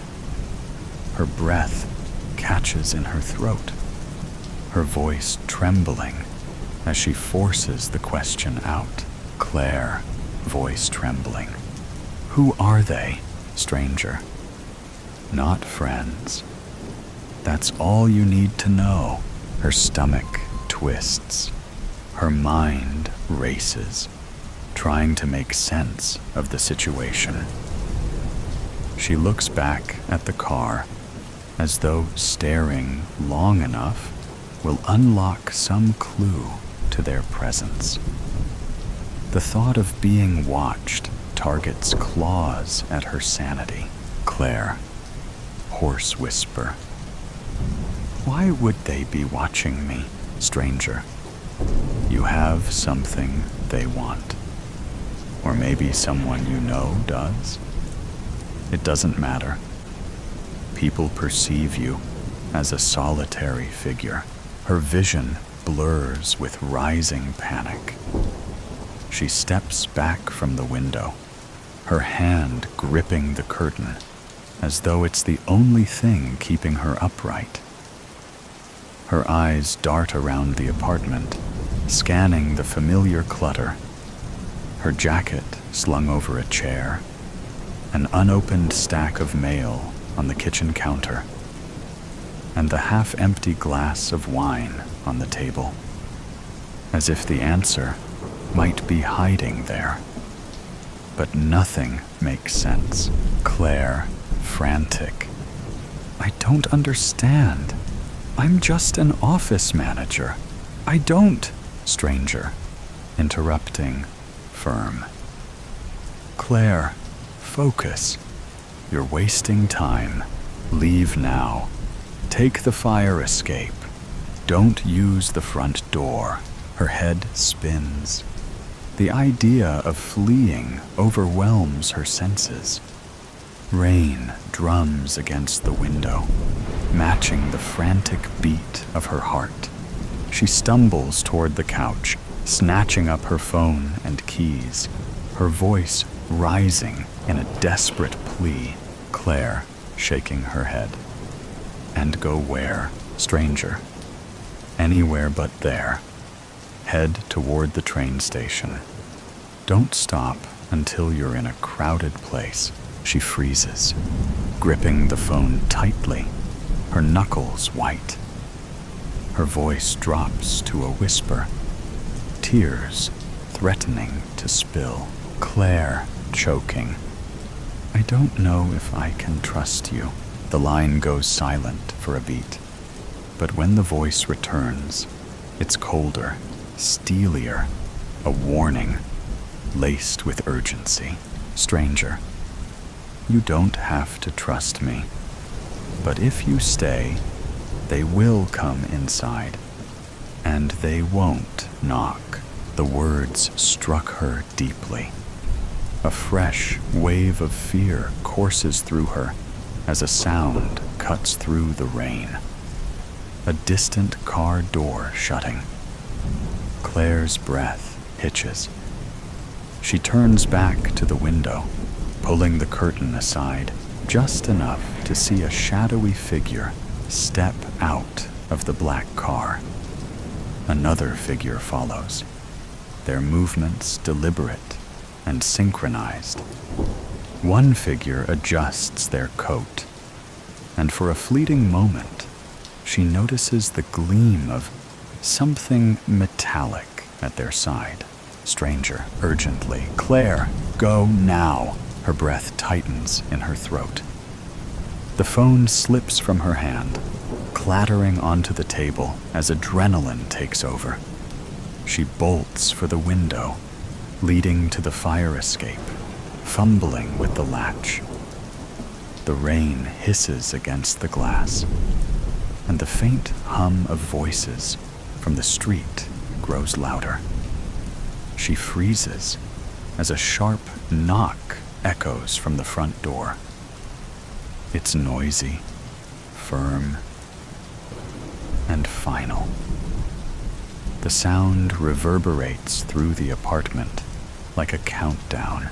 Stranger, from the fallen receiver, faint. Don't look back. Just run. The rain outside grows heavier, drumming against the window, as if urging her to act. Claire stands paralyzed, her feet rooted to the floor, and her mind caught between disbelief and the suffocating weight of fear. Claire, growing frantic, picking up the phone. "Wait.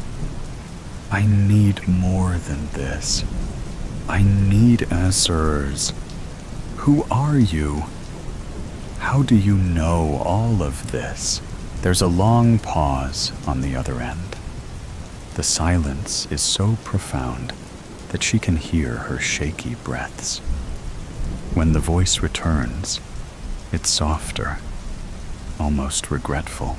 "Stranger, someone who owes you a debt. A big one." Claire, confused. "A debt? I don't even know you." "Stranger, you don't remember, but you saved my life once, and now I'm saving yours." Her thoughts whirl, memories colliding in her mind like shattered glass. Fragments of the past flash before her. Small acts of kindness, fleeting interactions with strangers. But then, one moment stands out. Years ago, she pulled an injured man out of a wrecked car on a rainy night like this one.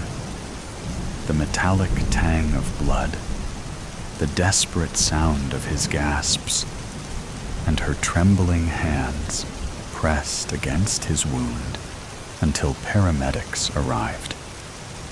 His face, pale and bleeding, swims into focus in her mind. Claire, voice shaking. "Is this about that car accident? Were you?" Stranger, firmly. "There's no time for questions. Go now, Claire. I'll call you again when it's safe." The phone clicks, the line going dead. The finality of the sound lingers in her ears. Claire stands frozen, the receiver still pressed to her ear, her knuckles white. She flinches as a crack of thunder rattles the windows.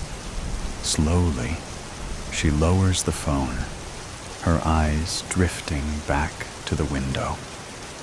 The black car remains motionless, but now a faint glow of a cigarette flares inside. Her chest tightens as she stares at the tiny ember, an ominous beacon in the darkness. Claire, to herself, whispering, "What the hell is going on?" Suddenly, a faint creak from the hallway shatters the silence. Her heart leaps into her throat, her breath catching. She spins toward the sound, her eyes wide and searching. The noise could be anything. the old building settling, a neighbor, but now it feels like a warning. The hairs on her arms rise, and instinct takes over. She grabs her jacket and keys from the couch, her movements hurried and clumsy. Without a second thought, she moves to the window. The rain lashes at the glass, its icy touch shocking her as she forces the stubborn frame open. The fire escape looms outside, a slick, glistening path into the storm. Climbing through, the cold rain instantly soaks her, plastering her hair to her face. The metal beneath her feet is treacherous, every step a gamble. She grips the railing tightly, her knuckles aching as she descends. Below her, the black car suddenly roars to life. The headlights snap on, slicing through the downpour. She catches her breath. A door slams, and a tall, shadowy figure steps out. Their movements are purposeful and unhurried. Claire doesn't wait to see more. She runs, her feet slipping on the slick fire escape as she reaches the ground. The rain blurs her vision, each drop like a needle against her skin. Her breath is ragged, her pulse pounding in her ears. Behind her, the unmistakable sound of footsteps splashing in the water. Pools echoes through the narrow alley. The sound is steady and deliberate. A voice, not the stranger's, pierces the storm with a low, menacing call. Voice: Claire, stop. You can't run forever. The words twist in her mind, each syllable heavy with malice.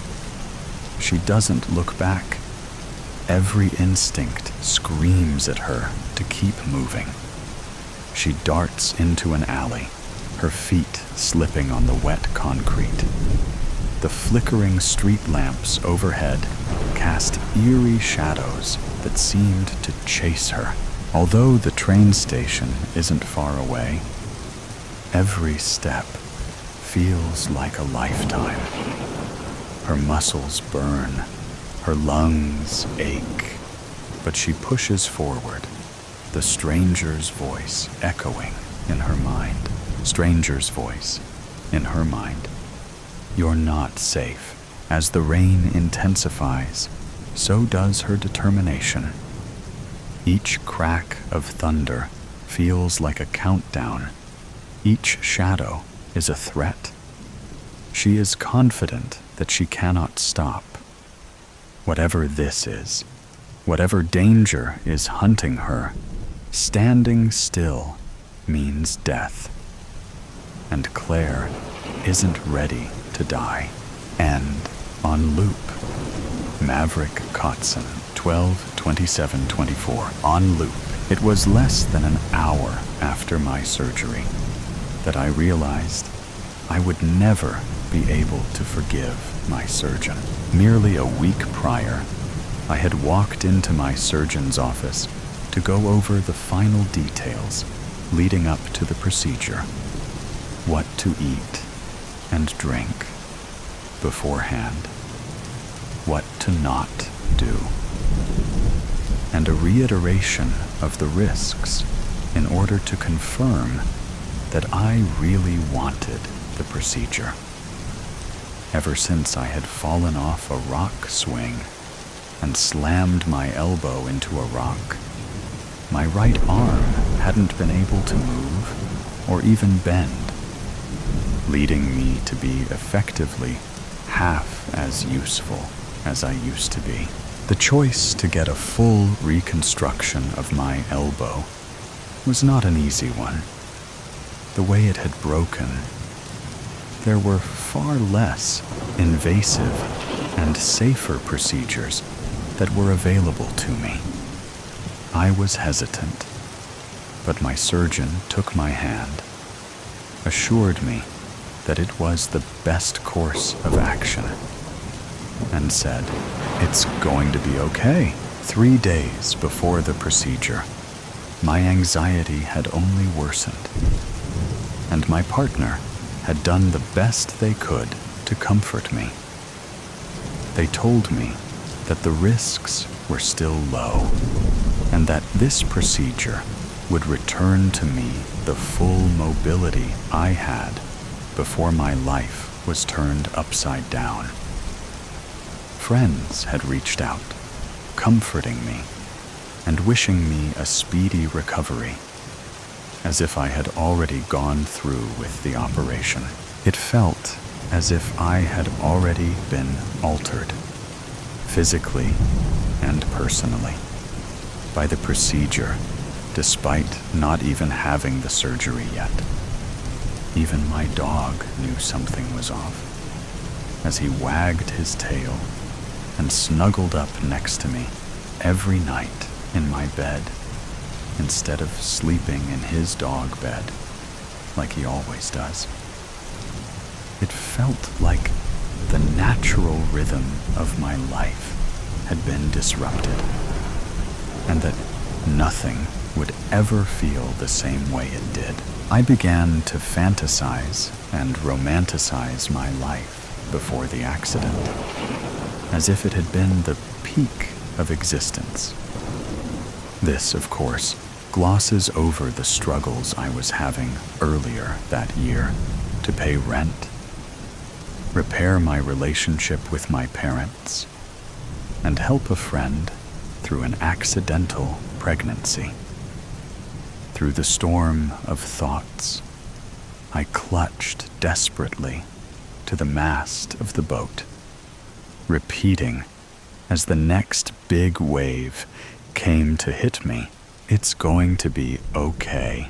2 days before the procedure, the anxiety had not improved, and it was visible on my partner's face that they were clearly worried about me.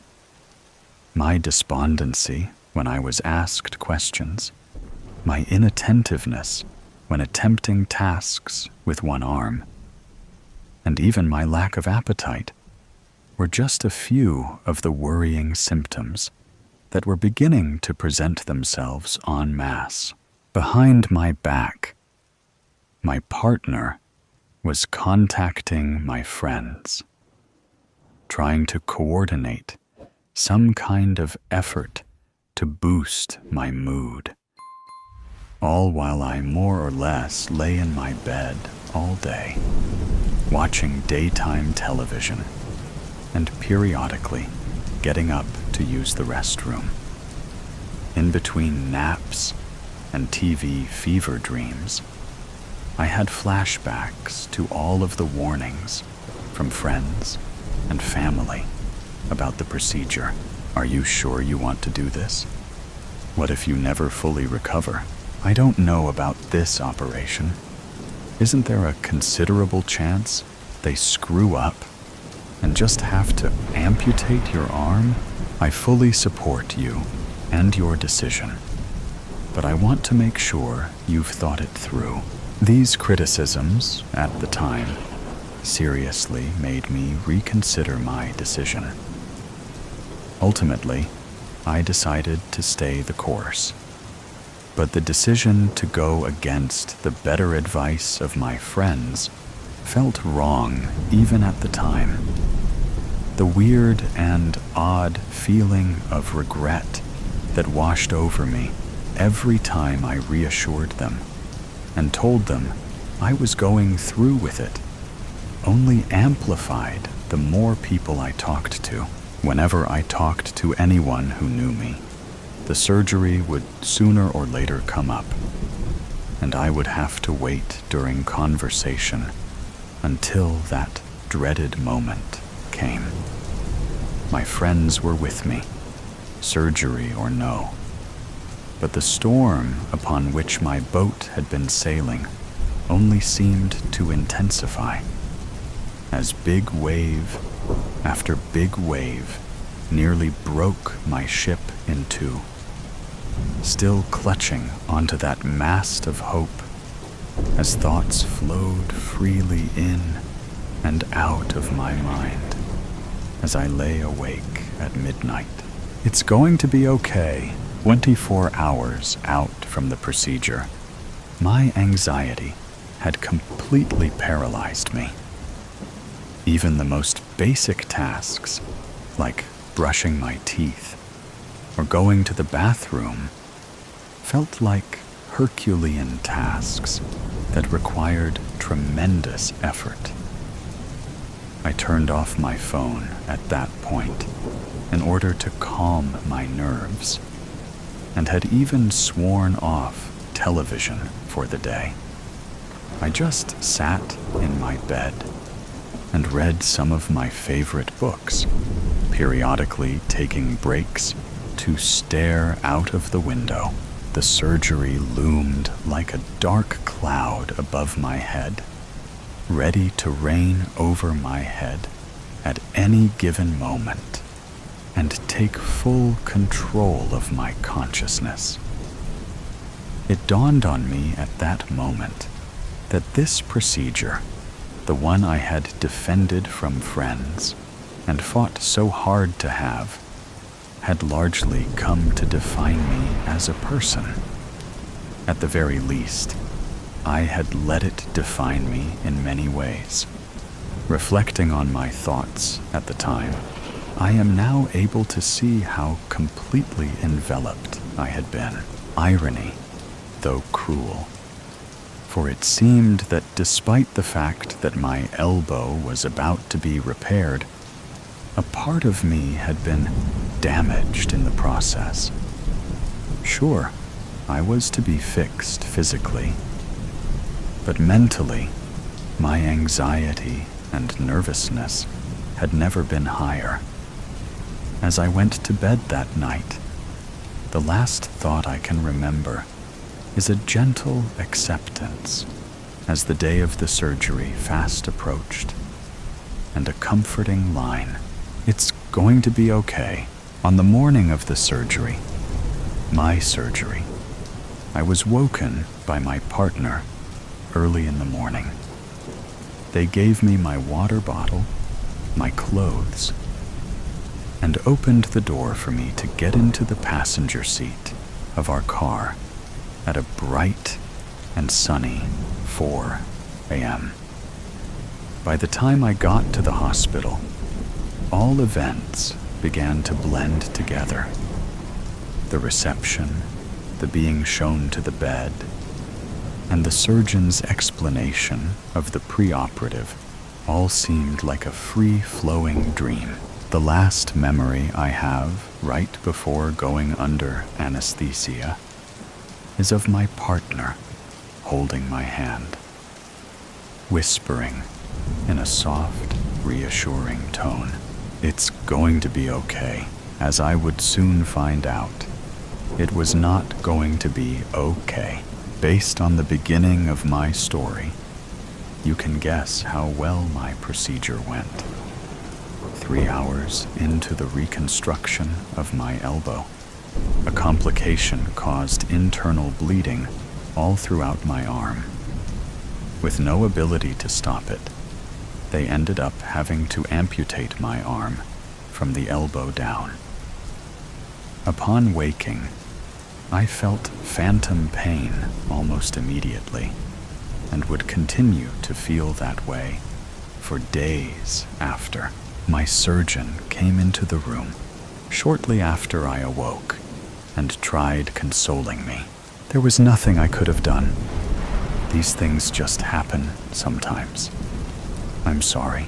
Did any of his words even matter? I had held his words dear for so long, and for them to ring hollow in my moment of utmost need was one of the most depressing situations I have ever been in. My partner, in between crying sessions, attempted to reassure me. I heard him begin to say, "Don't worry, no matter what, it's going to be..." Pebble. Rain pattered against glass. Burnt beans overtook the scent of fresh bread.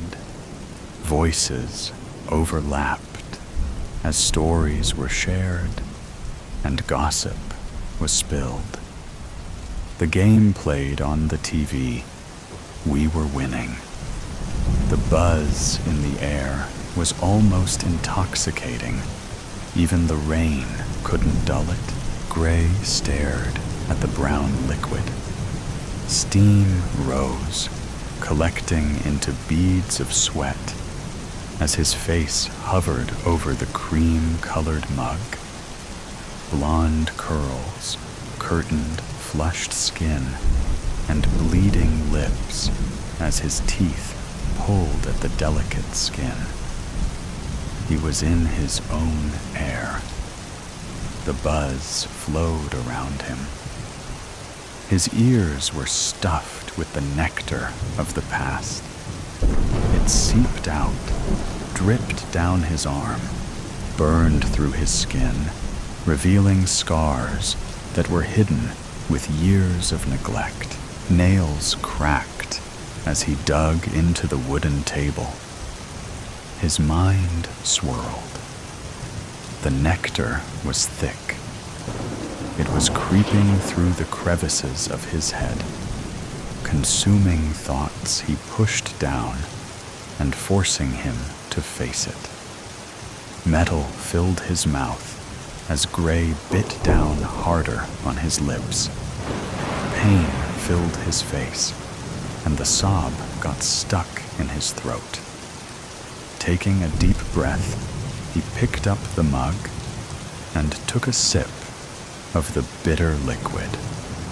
It stung at his bruised lips, but the taste was welcome.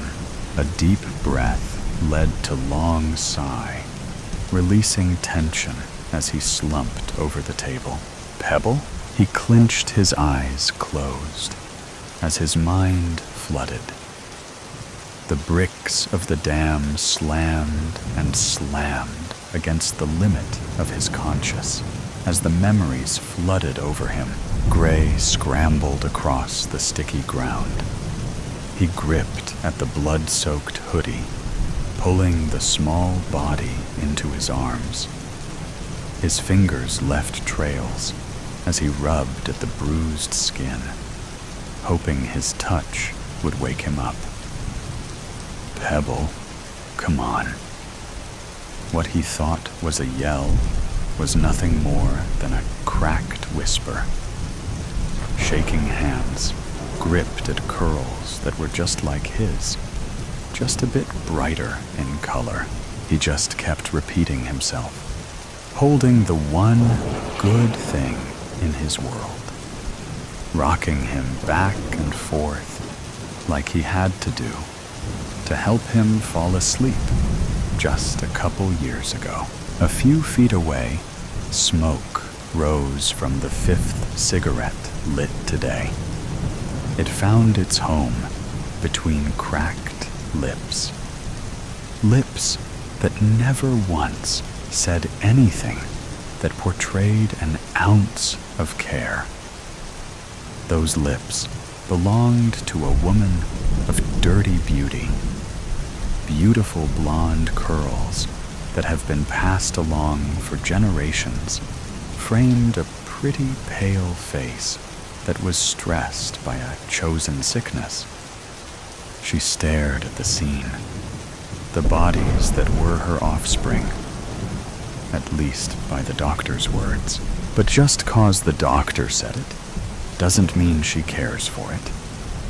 The law forces her hand, forces her to obey her parental expectations, but it can't make her look at them with anything but an icy indifference. That indifference made her not care when they cried, when they needed to be held, when they needed someone to praise them, when they won, and support them when they fell. That is why, when her youngest was beaten with vase after vase until the glass shards impaled him because he whined too much, she didn't move a muscle. One less expense. Tears were dripping into his coffee, little splatters staining his clenched hands. He took one and bit on it, holding inside his screams as what happened just a few hours ago replayed. Stepping inside the decade-old home, the wood creaking with every step, the excitement he felt with Deku swinging in his pocket, imagining the look on Pebble's face as he held his favorite character in his hands. Then the way his soul dropped into the pit of his stomach. How his vision blurred until the only thing he could see was his little brother laying on the smoke-infested rug, his blood making it an even darker shade of black. The glass fractures, creating a mosaic of different colors that flickered in the light of the dusty swing lamp. Knots formed at the bottom of Gray's stomach. It burned. It hurt. The more he pushed it away, the more it forced itself forward. Their mother sitting there, watching, dusting the ashes off her pants. Their father's snores, traveling from down the hall. He bit into his skin until it split. Luckily, his shirt was black. No one could see the blood that was making it stick to his chest. Just the dirt that's layered on top of it. He couldn't leave his brother laying there. Someone had to bury him. Someone tapped him on the shoulder. Gray turned his head, blood trailing down his chin. "Are you okay, honey?" It was a middle-aged lady. Her hair was thrown into a tight ponytail that made her sharp features pop out even more. He licked his sore lips. Looking down, he had bit into the white meat of his hand. Blood trickled down his skin and dripped onto the table. Puffy eyes, blood-tinted skin and lips, dirt-stained clothes. Gray knew he looked a mess, swallowing his answer. His voice probably wasn't going to work anyway. He grabbed his coffee mug and walked right past her. Curious eyes probed at him as he walked towards the glass doors. Someone behind him was asking him to wait. But he didn't listen, or he couldn't hear. Either way, he walked straight into storm, the rain soaking his body in just a few minutes. Puddles splashed, cars honked, wet grass coated abused shoes. Gray let his feet lead the way. They brought him to the park. It was empty, of course. He climbed onto the playground, crawling his way into the little tunnel, the one place that was still dry. Somehow, he was still holding on to the mug. He took a sip. It tasted like brown water. In the tube, surrounded by the rain cascading down, he let himself cascade. Sobs spilled out until his whole body shook. His hands not able to find the right place to stay. He kept trying to stick them in his pockets, but then he remembered Deku wasn't there. It was tight in Pebble's hand. He gripped his hair, his scalp protesting. His mother's nonchalant figure, his father's peaceful rest, Pebble's warm body lying there, still. It lit something in him. Everything he was holding inside, all that he kept hidden, to keep a smile on his little brother's face, all he dealt with to protect him, everything he never gained that he gave. His sobs trailed off into a coughing spill. His mind broke. The pain spilled over, the cuts, the bruises, the memories. The mug cracked in his tightening grip, his shaking hands from the cold, or his anger he didn't know. With a crack, the mug spilled into his lap, and a deafening scream spilled from his lips. The force bruising his already sore throat. It filled the tube. The storm swallowed it, taking his pain into its grasp as his vision blurred with red. Merry Christmas. Ho, ho, ho. Merry Christmas. Jessica squints her eyes and bites down on her pinkish lower lip. Ho, ho, ho. Merry Christmas. Jessica smiles, wrinkles forming around the corners of her mouth. She shakes her head down and chuckles. Darling, what's the matter? What is going on in that big head of yours? She gets up from her leather office chair and walks to her husband to squeeze his large, cold hands. Jessica's husband has never been so melancholy on December 24th. I'm worried, he shares. About what? Tonight. Jessica was alarmed by her husband's words. In the 4 centuries, her husband has been delivering presents and joy to children all around the world. She has never heard him say those words. What is there to worry about? The elves are organized. Everyone has been getting along. The reindeer are so excited for tonight and full of energy. Rudolph's nose is shining brighter than ever. I think we could shut off the headlights on the sleigh to save energy. Jessica, it's not that. Is it him? What? The Grinch? I do not know what he's up to right now. Jessica searches for the answer in her husband's eyes, but all she sees is her reflection. She drops his hands. Now you are starting to worry me. You need to tell me what is going on, Jessica says sternly. I simply do not know. I just feel unusual. Is it me? Jessica asks. Nicholas doesn't answer. Mr. Claus? Mr. Claus? Jeannie the elf asks aggressively. Nicholas perks up from his dazed state and looks around.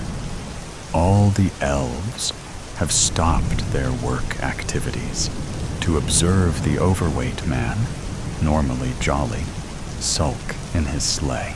The elves exchange hushed whispers, coated in concern.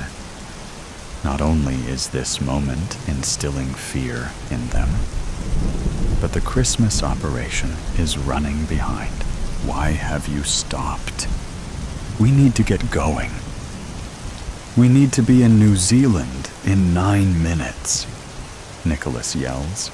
The elves shake at the thunderous volume of his voice and immediately finish packing the last few presents into his enormous red bag and feeding the reindeer their carrots.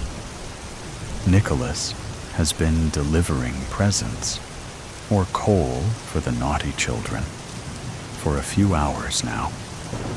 By the time Nicholas and the reindeer got to Amsterdam, Rudolph's nose was getting dimmer, and he was feeling slight fatigue. But they had to keep going. Nicholas was not singing holiday tunes as they flew in the crisp, frigid air in Croatia. He even dropped the wrong present, a gaming console, in the wrong house in Nigeria, and had to fly back to little Kemi's house to switch it with the correct one, a skateboard. The reindeer could sense the disorganization and gloominess from Nicholas. Nicholas knew that tonight was more delicate than usual because he was making mistakes for the first time in centuries. His stomach was full of nerves and milk and cookies. 11:55 p.m. CST, Winnipeg, Manitoba, Canada. Nicholas rolls forward and lands on his feet in an upright position, like an Olympic gymnast. His chunky black boots leave faint imprints on the beige carpet. The Christmas lights are still on inside the Alotzi family home, providing light to guide him towards the Christmas tree. He places 3 gifts: a bicycle for Kechi, 8, a basketball hoop for Leon, 10, and a limited edition comic book for Josiah, 12. Nicholas smiles. A sense of peace washes over him, a feeling he has not felt all day. Josiah is the oldest, and he recently started to lose vision in his right eye. It has changed how he plays with his friends and how he learns his favorite subjects in school. But he was an exceptionally good boy this year. He deserves that comic book. That's what it's all about for Nicholas, bringing joy to children. Nicholas looks around the cozy living room, looking for cookies and milk. With nothing in sight to quench his thirst or hunger, he walks towards the kitchen. This family is well off, he thinks to himself. Big white cabinets, stainless steel appliances, large square footage, pristine, clean, quiet. Milk and cookies wait for him on the large rectangular wooden dining table. Nicholas sips on the milk. He can see the family's new silver barbecue grill sitting outside the back door through the sliding door windows. The right side of the sliding door looked damaged. The white siding is bent and cracked, so much for pristine. As he put the tall glass of milk down, his head became hot. Sweat started to form from underneath his red hat. Something is not right, he thought. The milk was hot, steaming as if someone had just warmed it up just before he got there. Police! Put your hands where we can see them. Before Nicholas could turn around, he was tackled to the ground by an unknown man. Get off of me! He screams in agony. Nicholas, unable to lift his head to see ahead of him, hears more footsteps. An army of footsteps come from several positions in the kitchen. Doors swing open. Wooden chairs are toppled over. Bright flashlights illuminate his face. Nicholas feels his breath weaken and starts heaving. "All right, officer. No need to suffocate him," a voice says. Nicholas feels a weight lift off his back and is finally able to lift his head. Officers dressed in thick, dark-colored bulletproof vests, masks, weapons, and boots surround the kitchen. "St. Nicholas, you are under arrest for trespassing, breaking and entering, animal abuse, and violating the labor code." 2 officers appear beside him to bring him to his feet and start to cuff his hands behind his back. "These are preposterous claims," Nicholas exclaims. "Sir, anything you say may be used against you in court. You have the right to remain silent." "I am not a criminal. I am Santa Claus." Nicholas wiggles frantically in his cuffs. "If you arrest me, millions of children will not get their Christmas presents. I need to finish my job. Can I speak to your superior? Who is responsible for placing these charges against me?" A sinister silence comes. The officers turn their faces away from the now red-faced Nicholas towards a corner of the kitchen. The pantry, it opens with a creak, and a quiet, cold breeze sweeps through the kitchen. A trapped cry can be heard in the large pantry. Nicholas's eyes cannot believe what he is seeing. A mother, stepfather, and 3 kids, the Alozi family, are bound together, not with the joyful spirit of Christmas, but by dry, brown rope. Their mouths taped shut. Not a word from their lips, but their eyes do the talking. Desperation and fear reeks from the sweat that covers their heads. Nicholas screams and tries to free himself from the restraint of the handcuffs, but the officers hold him back. "I wouldn't try that if I were you," a familiar voice sounds. But Nicholas cannot quite put a finger on it. The unknown figure's boots make loud thuds on the floor as they walk closer to Nicholas. The other officers part themselves like the Red Sea and make way for them. A cap shades her face in the low-lit kitchen, but Nicholas can make out her shiny, blonde hair. "Cindy!" She slowly lifts her head. "Hello, Santa Claus?" "Cindy Lou, what is the meaning of all of this?" Nicholas asks. "Little Cindy Lou, who, from Whoville, sports a black jumpsuit and an unauthorized police badge. Her eyes are black with deceit and evil. A distant image from the small girl who loved Christmas. Cindy, please, remember the day the Grinch stole Christmas? How painful that was for you and your town. Imagine the millions of children experiencing the same thing this Christmas right now. Is that what you want?" Nicholas pleads. Cindy leans closer to Nicholas. "It's not about what I want, Claus. Are these officers even legitimate? Cindy Lou, answer me. And why tie this poor family up on Christmas Eve?" The eyes of the smallest Alozi child, Keiichi, beg for freedom. "Actually," Cindy Lou checks her watch, "it's Christmas Day. And it's about what he gets. Nicholas smells a grisly scent, and immediately his eyes open wide. A masked figure appears from a clump of officers. He gently removes his mask and reveals his skin, all green, and teeth, all yellow with termites.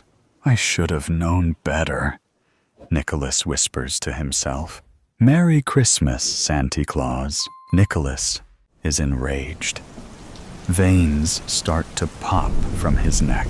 Why so sad, Santy? What happened to the holly jolly fat man with a white beard that everyone knows and loves? Let me go, now. No, no, no, no, no can do, Santy.